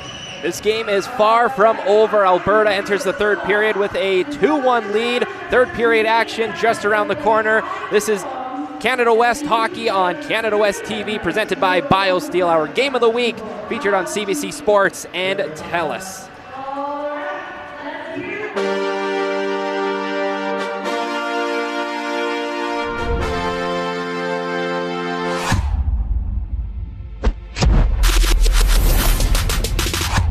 Drink BioSteel, the right fuel.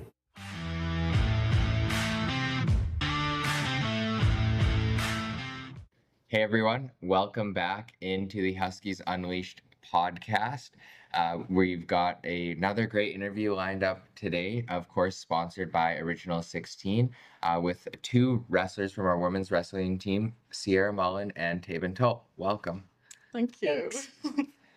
Pretty excited here to be hosting our own duel on Friday, November 29th. Like Sierra and Taban mentioned, it's going to be a really cool event, spotlights. But yeah, maybe just describe it some more and give your pitch for why people should come out to the duels there. Best way I could describe it, it reminds me of like a UFC fight night. It is so much fun. I've had a bunch of friends come out last year in my first year, and they had no idea what wrestling was, and they were like, I didn't know what was going on, but it was so much fun. And yeah, you don't even need to know what's going on. It's just like a good time. Yeah. Yeah, it's probably the most fun event that you'll go to all year. Maybe I'm a little biased. I'm a little biased too, but I would say this. But it is so much fun. I've watched the Husky Duel every single year since for I don't know, the past 6-7 years. However long I've been wrestling, I've been coming in watching the duel. It is the most fun thing ever. We have spotlights. We have walkout songs. It's we have the flamethrowers, whatever. Yeah. It's a lot of fun. You don't have to know anything about the sport, and you can just come out and be like, oh my gosh, that was the most fun thing I've ever seen in my life. It's fantastic. So everybody should be there. Right. I mean, that sounds pretty good. Sales pitch. Yeah, that sounds really cool. Do you have your walkout song selected yet? I do. I've been thinking of it. What's yours? I'm not gonna say. It'll make our coach proud. It's oh my god. From one of his favorite bands. So okay. Yeah. And you guys are taking on Calgary, right? Yes, the women's team is dueling Calgary. Right. And do you have a rivalry with anybody specifically in Canada West? I wouldn't say we do, but Calgary is definitely our biggest competition. Yeah, I would say it kind of depends on the year. Some years it's Edmonton, some years it's Calgary, but yeah. Right. And the men are taking on Guelph, right? Yeah, okay. Guelph. Yeah, that'll be the first time that we take on an OUA team. Oh yeah, okay. Yeah. Super exciting. It'll be interesting. Yeah. All right.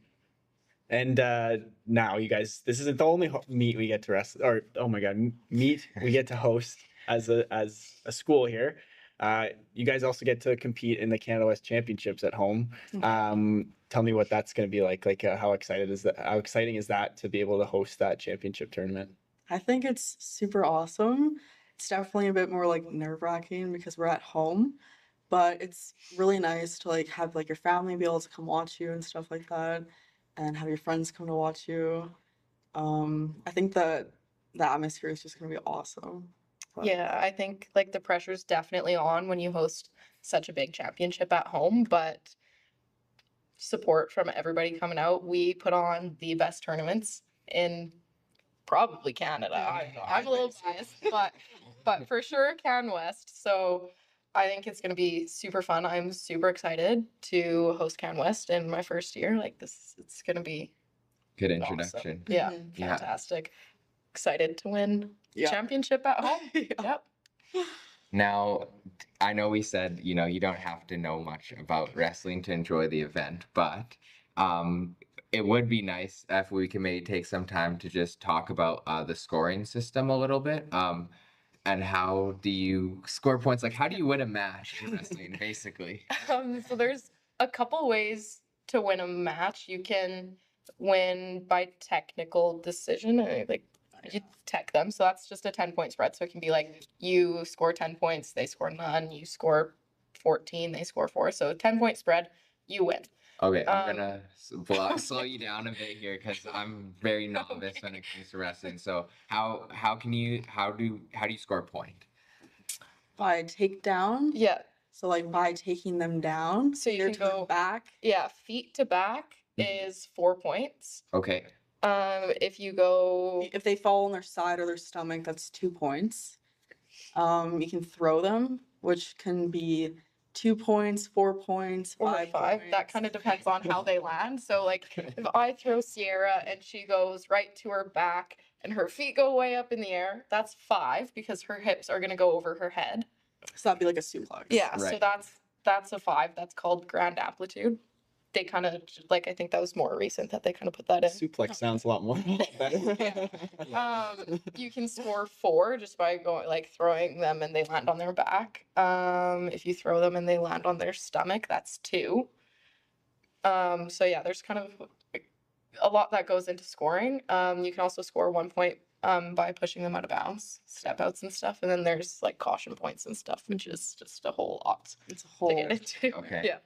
Then there's one where you can wrap them and twist them, right? So that's ground points. Yeah. So you can cross their ankles and turn them. So if you expose their back past 90, that's 2 points. Okay. There's a thing called gut wrench where you squeeze their stomach and you roll through.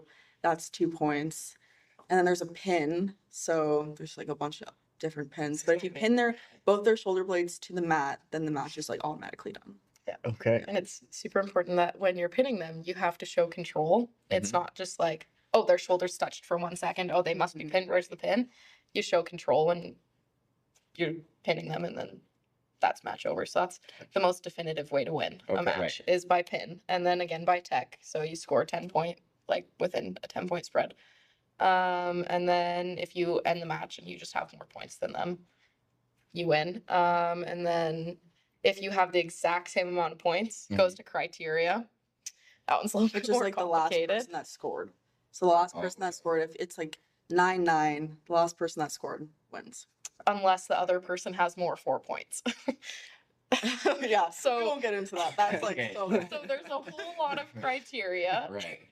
But if your score is tied, the refs go through everything. We have the computer system kind of just does it for you, and you'll see their like if they're red or blue will be underlined, and that's who's winning. So see that on the screen, and they're tied. Whoever's winning is the one with a little underline under it.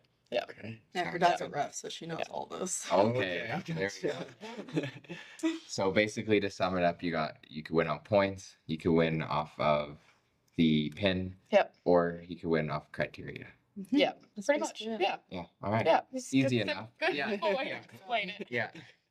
All right. And then my other question I had was, how much coaching goes on in a match? It's like pretty hard to hear when you're out there, especially during a duel when everyone's like yelling and but so we have like a 3-minute block, and then you get a 30-second break, and then another 3-minute block, and during that 30-second break is when like our coach will coach us up. But we're also like pretty exhausted when we go back. So it's like we're trying to drink our water, they're trying to coach us, and then we go back out there and just Yeah. While we're wrestling, our coaches are in the corner. They're trying to yell stuff at us that they want us to do, things to look out for. So we're trying to listen to them. Again, like in different environments, it's definitely harder. So we kind of have to get really good at coaching ourselves up, and we do work on that a lot in the room on our scrimmage days and match days and stuff. So there's a lot going on in a match, and we're trying to listen to our coach, but we kind of have to learn how to be a little bit independent and coach ourselves up sometimes too. Yeah. What are the things typically that they're telling you either at that break or yelling at you during the match? pretty short, sweet for the most part. Yeah. They're trying to like hype us up, get us like, the energy up. Sometimes they'll say like just get lower in your stance or like little reminders kind of like things that they're seeing that they want us to look for. Or if they see something that's like being open, that there's a like chance for us to take a shot. They'll be like, hey, this has been open the whole time. Like, go do this. And we try and remember. Sometimes it doesn't work so well, but yeah. You got any more questions? Yeah, a couple more. Thanks it's been a good interview so far, and yeah, thanks for taking the time here. I know it's a long one. Thinking ahead, looking at U Sports, I saw our team finished, I believe, 3rd overall, the women's team last year. I think so. Yeah. So obviously, looking to either repeat that or improve upon that this year. But can you just you went last year, Sierra. Can you talk a bit about how that went and your experience there? U Sports went really good for us last year. We didn't bring home a gold, but we brought home I think like 4 silvers. 4 or 5. 5 silvers, I think. U Sports last year. Yeah, so like the tournament's it's a long day, and by the time we get to finals, like we're all just like so drained. But I think that we did a really good job at like bringing like the atmosphere up, keeping the energy up and stuff like that. And we're not at home, so it's like we're in Ontario. All the Ontario teams are kind of cheering for each other. All the Can West teams are kind of cheering for each other, which is weird because at Can West we're all like going against each other. But yeah, I think this year will be pretty good. We have a pretty good lineup. Like I think wrestlers. Yeah, we've got a young team, but it's definitely strong. I think we're looking pretty good so far. So definitely hoping to improve that 3rd. And hopefully we'll bring home some golds this year. And that last year's the format was a little different, right? Normally it's over 2 days. Yeah, it was just 1 day this time. So in my first year, the finals and I think the bronze medal matches were the second day. But last year, it was all in one day. It was a lot. And so I was gonna ask your opinion on it, but I guess that's Yeah, I like the 2-day format.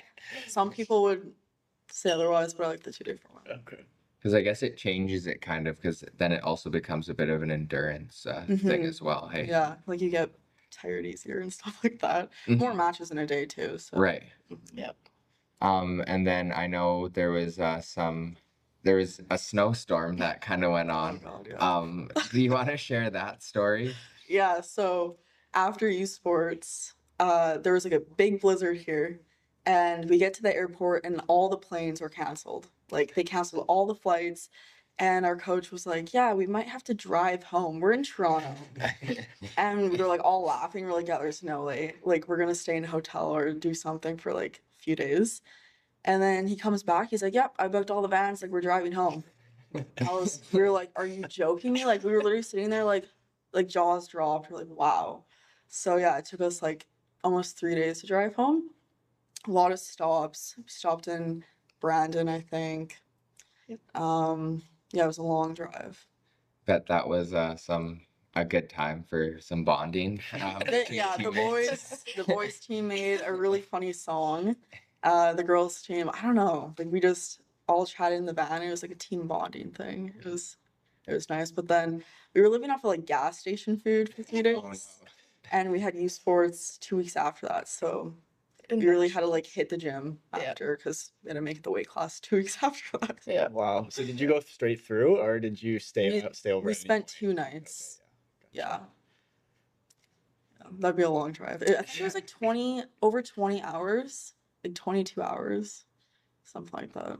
Yeah, that's wow. Yeah, no joke for sure. There'll be something I'm sure a story you'll have to tell for a long time.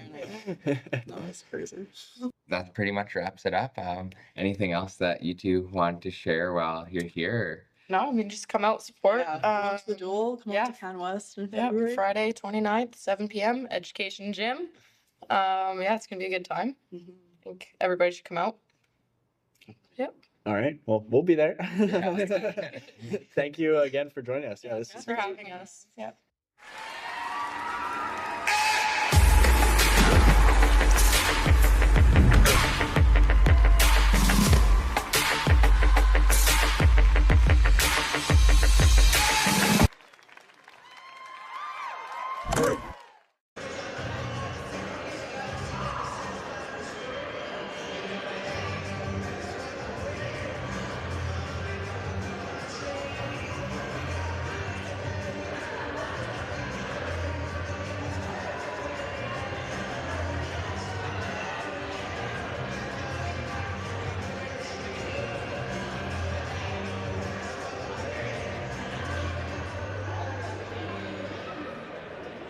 Oops.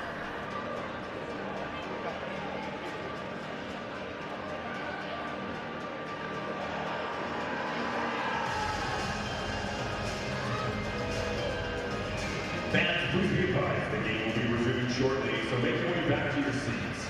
If you come back once play is resumed, please wait for a stoppage to return to your seats to ensure your safety as the puck may leave ice surface at any time.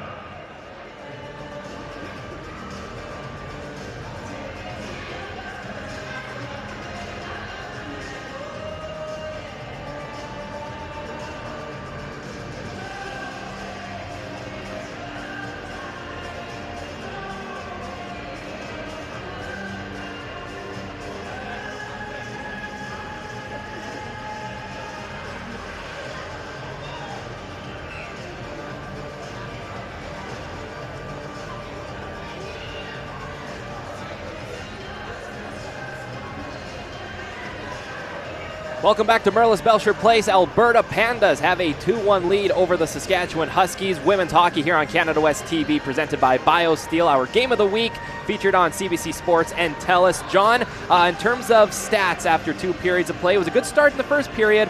Somewhat of, not a good start for the Huskies, and something you kind of touched upon, shot attempts. Yeah, and that really stood out. After the first period, it was 13-13. I think the shot totals were 8-6, so it was very, very even. Face-offs, almost nothing to split between the two teams. The big one that jumped out at me, second period, 11 shot attempts for the Huskies, 26 for the Pandas, and that obviously tells the story of the second period. They were really just hemming the Huskies in their own zone and really stacking up shot after shot after shot. Of course, the power play helps, but that's going to be a key again. And as far as stats go again, Alberta, when leading after 2 periods, are a perfect 8-0. Huskies trailing after 2 periods. No wins, 8 regulation losses, 1 in a shootout. And again, that shootout loss coming against Alberta a couple weeks ago. That shootout thriller, they found themselves down 3-0. They were able to score 3 in the third period. They're not in that deep of a hole right now, but they will have to find more than 1 goal, and that's been something that has struggled this Husky offense as the season has gone on. And you don't want to wait. You don't want to wait until the last 5 minutes to pull out the heroics. You got to start, and not necessarily. The more time you have, the less it has to be heroic. It doesn't have to be fancy or, you know, this grand sort of a play. Maybe it's just a simple shot on net with some good net drive, and in the first 5 minutes or so, you might catch a goalie, just maybe a loose rebound or something like that. So it's got to happen right away. You can't wait if you're the Huskies. Again, the Pandas very confident when they have a lead and very confident when they're forced, or when they're allowed rather, to play their style. Safe to say the Huskies are going to want a repeat of that first period, and if you're Alberta, well, you definitely want a repeat of that second period, especially those first 10 minutes. As opening face-off here, one back by Jade Morden for the Pandas. The third period underway, Alberta with a 2-1 lead. Huskies still looking for that first win of the season. Pass off the boards intended for Paris Alexin. Caught up in her feet, so back the other way, Jade Morden sends it in deep. Colby Wilson out of her net to play the puck for McKenna Bolger. Backhand pass the other way for Brooklyn Stevely, almost lost it. She'll backhand one off the glass, and getting a little help from the official there. Paris Alexin breaks into the zone, trying to cut into the middle, leaves it back for Jasper Desmarais. She's tied up with Annie King. Jumping in there is Bronwyn Boucher, as well Taylor Anker. She has it right now, battling with Paris Alexin. Soft backhand up to Madison Willen, and good job by Jessica Patterson to step up on the play and keep that puck into the Panda zone. Huskies beginning a line change early here in the third period. Abby Soiko trying to gain the red line, and she will. Backhands it in deep. And first one on it was Allison Reich, and she got a little shot away, and Colby Wilson will freeze up. Well, and interestingly, Allison Reich wasn't the first person to get to the puck. Well, she turned out to be, but she was not the closest to the puck there. And again, it's sort of the rule change where the defender can't hold up the forechecker anymore, but you absolutely can skate through a lane and force them to go around you. Face-off won by the Pandas. Maya Eamon trying to get a shot away off of that face-off. Julia Herman, her clearing attempt goes off of a Panda skate, so Jacqueline Chief will drop it back to Urani. Patterson gives it back to Chief. She'll try to gain the red line. She'll gain the red line, but won't get anywhere. Patterson, that puck dribbling away from her, and Herman turns it over right at the blue line, so Hallie Craig feeling the pressure from Urani. In there is Reagan Udall. She finds Perrette in the slot, trying to get a shot away, but more of a pass into this opposite corner. Sarah Cazell trying to find a teammate in front. That shot attempt just wide. That would come off of the stick of Abby Bordeaux, and that one's going to go down the length of the ice, and it will be icing against Saskatchewan. Well, on a on a penalty kill, when you're killing a penalty, your coach always imparts on you active sticks in passing lanes, always moving. And I just think a little bit more active stick is what's going to knock off that long cross crease pass or cross ice pass. That was a huge one-timer, and boy, was it close. Face-off won by the Huskies. They got tired bodies out on the ice. That top line of Izzy Lajoie, Allison Reich, and Peyton Lombach out there for Alberta. Jacqueline Chief creates some space, and she'll take it in across the blue line herself. Lost it, and Peyton Lombach will find captain Izzy Lajoie. She comes in down here on this near side. That shot sticked away from Colby Wilson. McKenna Bolger jumps on the ice with her D partner Brooklyn Stevely. Bolger has the only goal for the Huskies so far tonight. Find themselves down 2-1. Bolger will dump that one in, and Alberta will chip it right back across center. Brooklyn Stevely turns it over to Jaden Morden right at the blue line. She has it right now, trying to fight off Paris Alexin. Spins away back at the point for Chase Melnick. Melnick with a shot. That one well wide of the net. Soiko on the far side. She gets it in deep around the net. Soiko first one on it, looking for options. She spins on the half wall. Has a little bit of room. Gets the return feed just out of the reach. Kaylin Weisner backhands that one back to the boards. Paris Alexin not quite there yet, so Madison Willen has all kinds of time to chip it back in deep. Bergman leaves it for Brooklyn Stevely. Goes off the boards to Paris Alexin, trying to get it in deep. Leaves it for Brooklyn Stevely, battling along the boards into the Panda zone with Chase Melnick. Puck squirts loose. This will be Madison Willen right now. She'll send it in deep. Kendra Sukotsky, first one back, feeling the pressure from Haley Craig. Craig will come up with that puck, finding Eamon. Craig has it again, into the slot, a shot. Magnus got the shot away, and Wilson fumbled it momentarily, but she hangs on and keeps it out of the net.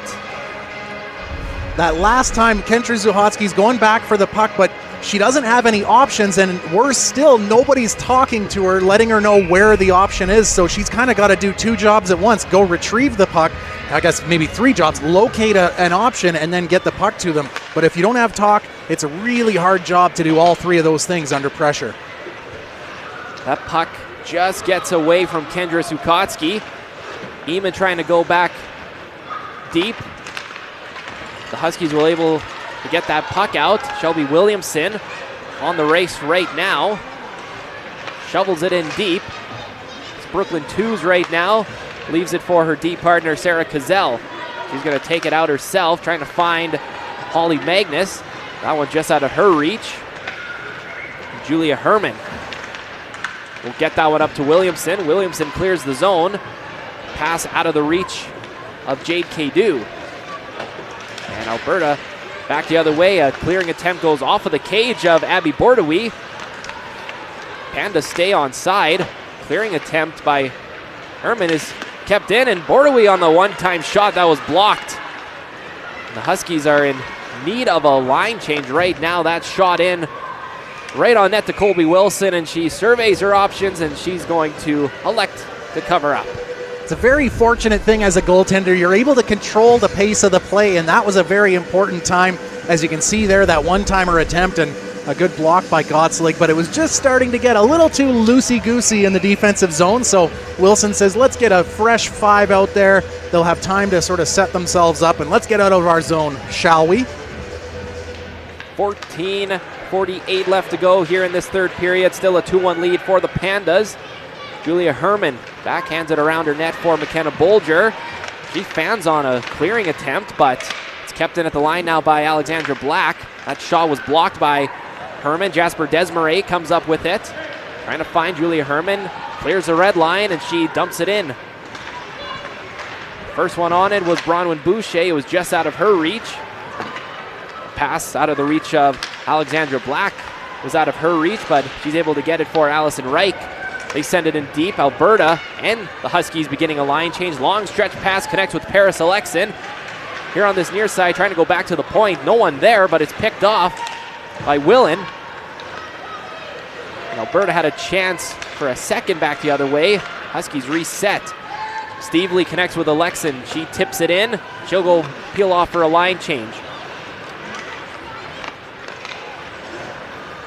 Now Alberta's turn to break the puck out, and finding one all alone. Quick shot away by Morden, blocker to side by Colby Wilson. That'll be her best of the night.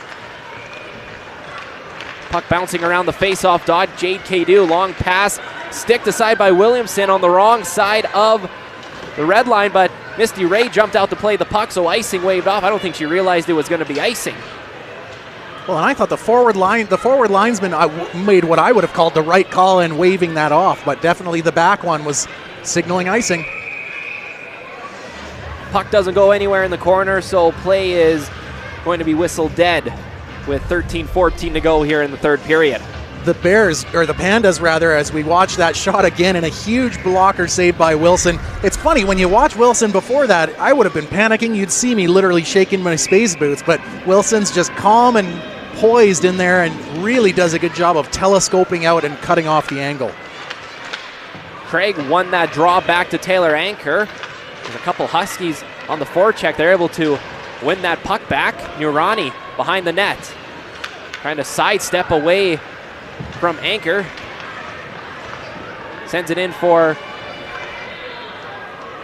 her teammate, and they're pinned up against the boards here right now. Both Nurani sisters in the corner. And that puck will squirt loose to Haley Craig. She's got all kinds of time to skate it out herself. She'll give it up to Holly Magnus.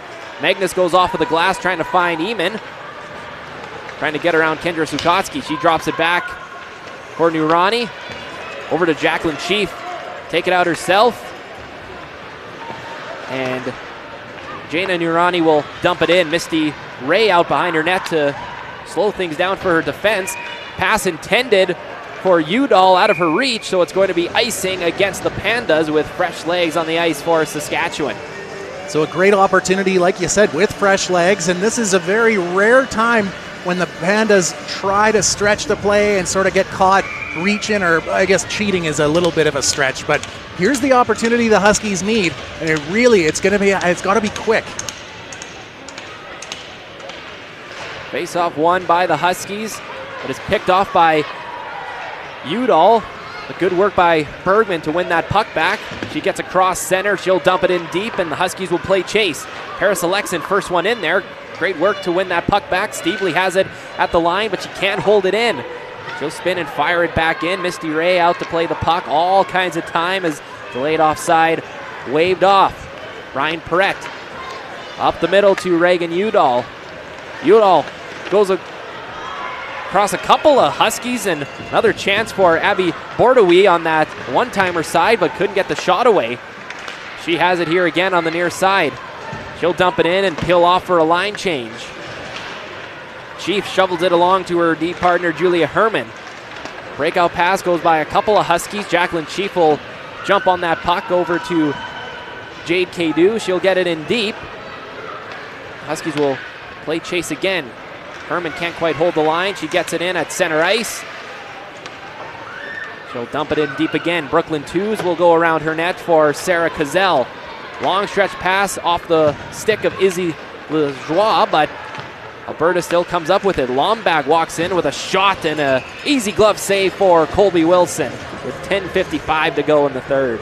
Just like we said with the last night with Emma Backman, the Huskies goaltenders have really kept them in games. And I guess when you look at all the one-goal games, I mean, that's the margin is so thin in Canada West hockey, and so it's really every mistake is magnified, which is probably why the Pandas play so structurally sound, because mistakes are so critical. 13 games played for the Huskies. 6 of those games have been decided by 1 goal, on track to be 7. That'd be half of the games for the early part of the season, as that shot by Anker goes off of a couple of legs in front. Huskies able to jump on it. Alexin and Zukotsky in the corner. Zukotsky has it right now. Desmarais filling in at the point, and an arm goes up, and the Huskies are going to get a power play. A holding call.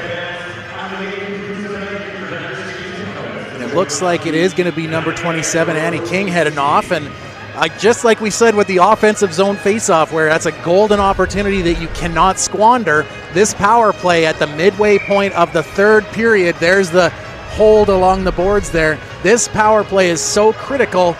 If it's not a goal, it has to be momentum. They've done all right so far tonight. 1 for 2 on the power play for the Huskies as that puck comes loose to Brooklyn Stevely. Jade Cadu has time. She'll curl back and relook her options. Stevely with a shot deflected, and a rebound shot wide by Jade Cadu. Stevely has it back at the point. Sends it over to McKenna Bolger. She has the power play marker tonight. She'll send it towards the net. Deflected up by Paris Alexin, nowhere near the net. McKenna Bolger will send it in for Alexin, feeling the pressure from Brooklyn Twos, and great work by Allison Reich to clear that puck down the length of the ice. Colby Wilson settles it down for Brooklyn Stevely. She lost it to Izzy Lajoie. She's going to peel off for a line change, and now Haley Craig in there to kill off time as we get closer to 1 minute to go on this power play for Saskatchewan. 4 Huskies and 1 Panda. Still Haley Craig, killing off a lot of time. Maya Eamon in the corner. Back at the point. Looks more like a Panda power play right now. Pass shot well wide, and Jade Cadu will finally, or Kaylin Weisner, brings it into the Panda zone. Peels away from a check. Demaray gets it back to Kendra Sukotsky. Winds a shot and goes off of a skate. Didn't have enough juice to reach the cage, and it's slapped back down the length of the ice. Down to the final 25 seconds of the power play for the Huskies. Sukotsky stops behind her own net, and she'll make way as she gets tangled up with Ava Bergman, and now the Pandas are going to have a chance shorthanded the other way. A quick snapshot from Abby Bordeaux, turned aside by Colby Wilson. More chances have come shorthanded for Alberta. As Reagan Udall jumps on the loose puck, and final 3 seconds, and an excellent penalty kill from Alberta as we're back to 5-on-5. Jade Cadu trying to spin away from a check, lost it. Madison Willen in front, and a quick shot by Bordeaux, and it's swallowed up again. Colby Wilson standing strong, but you talk about a power play that you want to generate momentum. Safe to say it did the opposite, John. It did the opposite, and the reason is because there was too much space. If, for example, if it was 3-on-3, you would know who you're covering, and you pretty much have a stick on them the whole time. What the Huskies did there is they thought, oh, well, we got to be in our position. You don't want to worry about positioning. When you got a power play, everybody find a player, get a stick on them, maybe touch them up a little bit if you're a lacrosse fan, and then you've got the option, okay, where do we double up? Bronwyn Boucher with a backhand pass to Jacqueline Chief. Toe picking, unfortunately, right before the blue line, but pinching on the play was Julia Herman. Alberta's able to clear that puck down. Jacqueline Chief has it right now. Lost it, regains it out of her reach, but no Pandas in the vicinity, so Bronwyn Boucher gets it up to Kaylee Hill.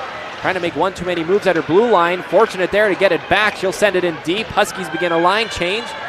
7:35 left in the third period. Pandas still up 2-1. Taylor Anchor gives it back to Brooklyn Twos. She'll give a soft dump in, and Alberta will complete a line change of their own. Avery Gottselig will bring it in across center herself. She'll dump it in. First one on it was Urani, just out of her reach, so Anchor will send it around the boards for Chase Melnick. Can't quite hold the line, so Huskies will regroup again. Backhand attempt by Jaina Urani goes off of a Panda stick. That one comes loose again. Brooklyn Stevely has it in her own zone. She'll peel back looking for options. Goes off of the boards for Urani again. McKenna Bolger in across center. And one Husky ahead of the play too soon. Play whistle down for an offside. And I mean, an offside it's always unfortunate, but sometimes what it can do is sort of take a little bit of the trust or the belief or the confidence in your line mates away a bit, and it can, it fosters a little bit of not bad blood, maybe a little bit of bad blood, but it's the last thing you want is a little bit of self-doubt when everything's so bang-bang in hockey. You want to be able to be confident. Long stretch pass connects with Bordeaux again. She's taken down. Arm goes up. Husky touches up, and what's the call going to be? What do you think, penalty shot or, oh, no. Just the way she had her arm position, it looked like she was going to call penalty shot, but Bergman's going to head to the box for hooking, and Alberta will get another chance on the power play. What makes this unfortunate, too, is, again, you look at the amount of time left. You want to be 5-on-5 the rest of the way, if not power play, although after the last power play, I think you'd be happy at 5-on-5. But it's so important now to if there's even a half a step or even a half a jump, you have to take it. You have to have killer instinct. You can't be afraid or be passive or think we got to just sort of stay in our own zone. You're going to have to score a goal sometime. Why not on the penalty kill? Fourth power play opportunity for the Pandas tonight. 1 for 3 tonight. They were 1 for 3 last night. That power play marker coming from Brooklyn Twos, as that shot from Anchor deflected on the way, doesn't reach the net. Soiko for Anchor. Here on the near side, playing catch with Peyton Lombak. She'll switch spots, peeling away. Lombak at the point, looking for options, back to Anchor. Gives it back to Soiko with a shot, and Wilson didn't see it, but she got the glove on it to keep it out. Back down low for Morden. Behind the net is Willen. A centering feed in front. Great save by Colby Wilson. She's got to be her best penalty killer, and she has done her job so far. And once again, Kendra Zuhotsky just pushing them right out to the face-off circles. There's something about that mentality that I just have a ton of respect for. It doesn't always show up, or it's not a stat that people keep track of, but it's taking pride in your defensive zone and your job as a defender and as a penalty killer. I love to see it. Face-off won back by the Pandas, so setting up back at the point, Brooklyn Twos. Down low, this is Allison Reich. Curling at the top of the circle. Down for Lajoie, a shot.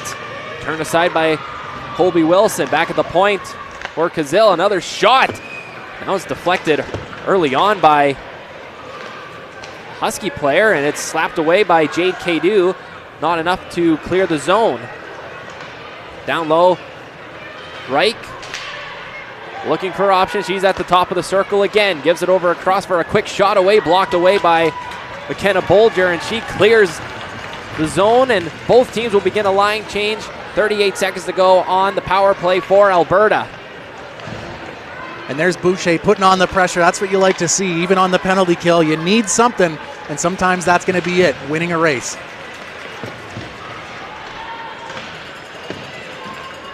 Morden has it again, sends it back to the point. First power play unit back on the ice for Alberta. Abby Soiko. Over to Anchor. Cross ice for Willen. Looking for one-timer options. Lombak gets a quick trigger pull. That one's bouncing through the crease. Referee says no to the high stick. Willen has it now at the point. Penalty has expired. Back to 5-on-5. Soiko with a shot blocked by Kendra Sukotsky. Some tired bodies out here on the ice for the Huskies. Anchor has it at the point. Trying to find Willen on that left side.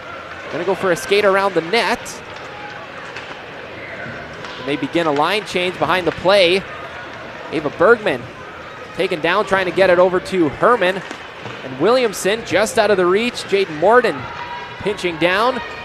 Two more Pandas are gonna change. Referee telling them to play it, but froze along the board, so they will blow the play dead with 3:49 to go.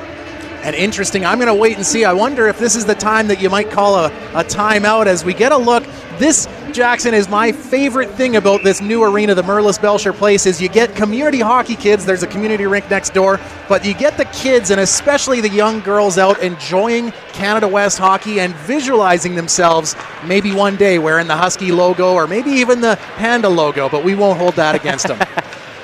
Paris Alexin gets that puck in deep. 3:30 to go. Huskies looking for a tying goal. Holly Magnus takes the puck out of the zone herself, gets across center ice. She'll dump it in. McKenna Bolger, first one on it. A breakout pass goes off of a couple of skates, kept in though by Alberta. Brooklyn Stevely will slap it around to the near side. Paris Alexin trying to chip at it. It'll clear the zone, but just so. Correct. Trying to find Udall, but Kendra Sukotsky will gain the red line and dump it in. Fresh legs jump out for the Huskies. Final 3 minutes of the third period. 2-1 Panda lead. Bronwyn Boucher has it at the point, sending it in deep. Jade Cadu trying to jump on this loose puck. It'll be Jasper Desmarais trying to go for a skate around the net, feeling the pressure of two Pandas. Taylor Anchor goes hard off the glass. And trying to stick it down was Kendra Sukowski. Udall with a shot away, turned aside by Colby Wilson. Udall has it again. Fighting with Gotzeling. She has it right now. Finding Jasper Desmarais. Backhand. Bronwyn Boucher will backhand one in herself. The Huskies begin a line change. Pile of players go down in this near corner. And Peyton Lomback comes away with the loose puck. Trying to go off the glass. Good work by Bolger. That one doesn't go far, but a turnover kept in by Allison Reich. Final 2 minutes to go in the third period. Bolger. Huskies need 1 goal to tie it up. Paris Alexin gets it in, backhand in deep, and heading to the bench, Colby Wilson, extra attacker jumping out for the Huskies. Minute 45 to go. Brooklyn 2 is around the boards, out of the reach of Peyton Lomback, kept it at the line. Brooklyn Stevely gives it over to Zukowski, a shot, and that one was blocked by the cage of Sarah Cazell. And trying to look for the empty net. Good work by Kaylin Weisner. Long pass, hard off the boards. Paris Alexin trying to get it in deep, and it's chipped back into the neutral zone. Bronwyn Boucher having trouble with it in her skates. Paris Alexin having trouble in her skates as well. Finally, Julia Herman will try to settle things down, feeling the pressure right now. A long pass goes off of the skate of Jasper Desmarais and back into the Husky zone. Final minute of the third period. 2-1 Pandas. Pass off of the stick of Julia Herman.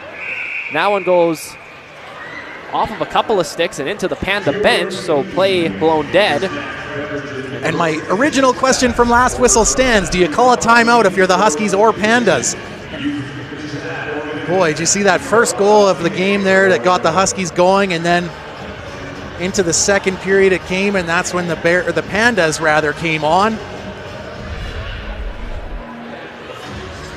That's where it stands right now. So, John, I mean, you say you're on the Husky bench and you call a timeout. I mean, what's the message that you're telling your team right now? You know, it's so hard because as a player, I got out of the way and let all the important people either see the board or listen to the coach. I was usually filling up my water or getting a sip of water, but it's kind of an unusual thing. You have to have practiced this before you get to this point. And what that looks like is, how do you do a face-off? How do you send it a dump in? Is it going to be a hard rim, or is it going to be a soft chip, or are you going to try and enter the zone? So it's really, you got to know what you're planning to do before you get out there. Of course, this is hockey. It's not football. It is not, going to be according to script. But at least if everybody knows the general idea or the general plan, then you know what someone's going to do, and you might be able to sort of get an advantage on your opponent. Had a couple of looks there at Misty Ray. She's only faced 12 shots tonight, but she has stood tall on a couple of chances, most of them coming in that first period, including McKenna Bolger's only marker for the Huskies. As that pass goes off of Peyton Lomback. Brooklyn Stevely goes behind her net to Kendra Sukowski. Huskies having trouble getting out of their own zone. Peyton Lomback doing a great job of putting on the pressure. Paris Alexin backhands it in. And a shot for the empty net from Izzy Lejoie was blocked down. 25 seconds to go. Huskies need one more rush. Sukowski gives it up to Brooklyn Stevely. Backhands it in. Good work by Paris Alexin trying to get that puck in deep. She's got it right now, but she's going to be whistled down for offside. There's 13.6 left to go here in this third period. And just seems like it kind of the case of the entire weekend for the Huskies, having so much difficulty getting through the neutral zone and then attacking over the blue line with the same speed that you had in the neutral zone. It's so hard to carry it into the attacking zone if you don't have a head full of steam. That pass off the boards gets through Kendra Sukowski as they get into the final 5 seconds. They have time for one last rush. That one out of the reach of Paris Alexin. They're not going to have enough time. The Huskies got the first one, but a solid second period and third period, backed by 2 goals from Alberta in the second period, is the difference maker. Another 1-goal game for the Huskies. Alberta, 6 wins in a row, thanks to a 2-1 victory. Well, it was a pretty sound victory and a pretty sound weekend. Like we were watching both games, not a lot of mistakes made or sort of stepping out of position on the Pandas side. And for the Huskies, they kind of let them play that game by making their mistakes in their D zone and the neutral zone, and then it was a close game again. Boy, now are we at 7 one-goal games that the Huskies come out on the wrong end of, and you see a little bit of the dejection on the faces because, well, how long can you keep this up? I mean, it's got to be so frustrating. Well, and same message again. It's hard to hang any of these losses on the goaltenders. 32 shots directed on net towards Colby Wilson, turning aside 30 of them. She had another solid performance. And again, defensively, they had their ups, they had their downs, but the difference maker again is just not enough goal scoring offensively for the Huskies. And you're going to continue to run into hot goaltenders in Canada West. It's almost like, in the old days, you might run into a goalie that you could say, hey, it's a point night tonight, gang. You really don't have that, whether it's the first, second, or even the third goalie for just about every team in Canada West. So it's just going to be back to the drawing board again for this Husky team. Well, it was an entertaining game from start to finish again. Not the outcome that the Huskies wanted. They are still winless on the season. Alberta improving to 11-3-0, winning their 6th game in a row. It's been a fun one tonight, John. For color commentator John Flatters, I'm Jackson Emery. It has been a tremendous night watching Coast to Coast, not only on Canada West TV, presented by BioSteel. It's been our game of the week on CBC Sports and TELUS. Signing off from Merlis Belsher Place. The pleasure has been all ours.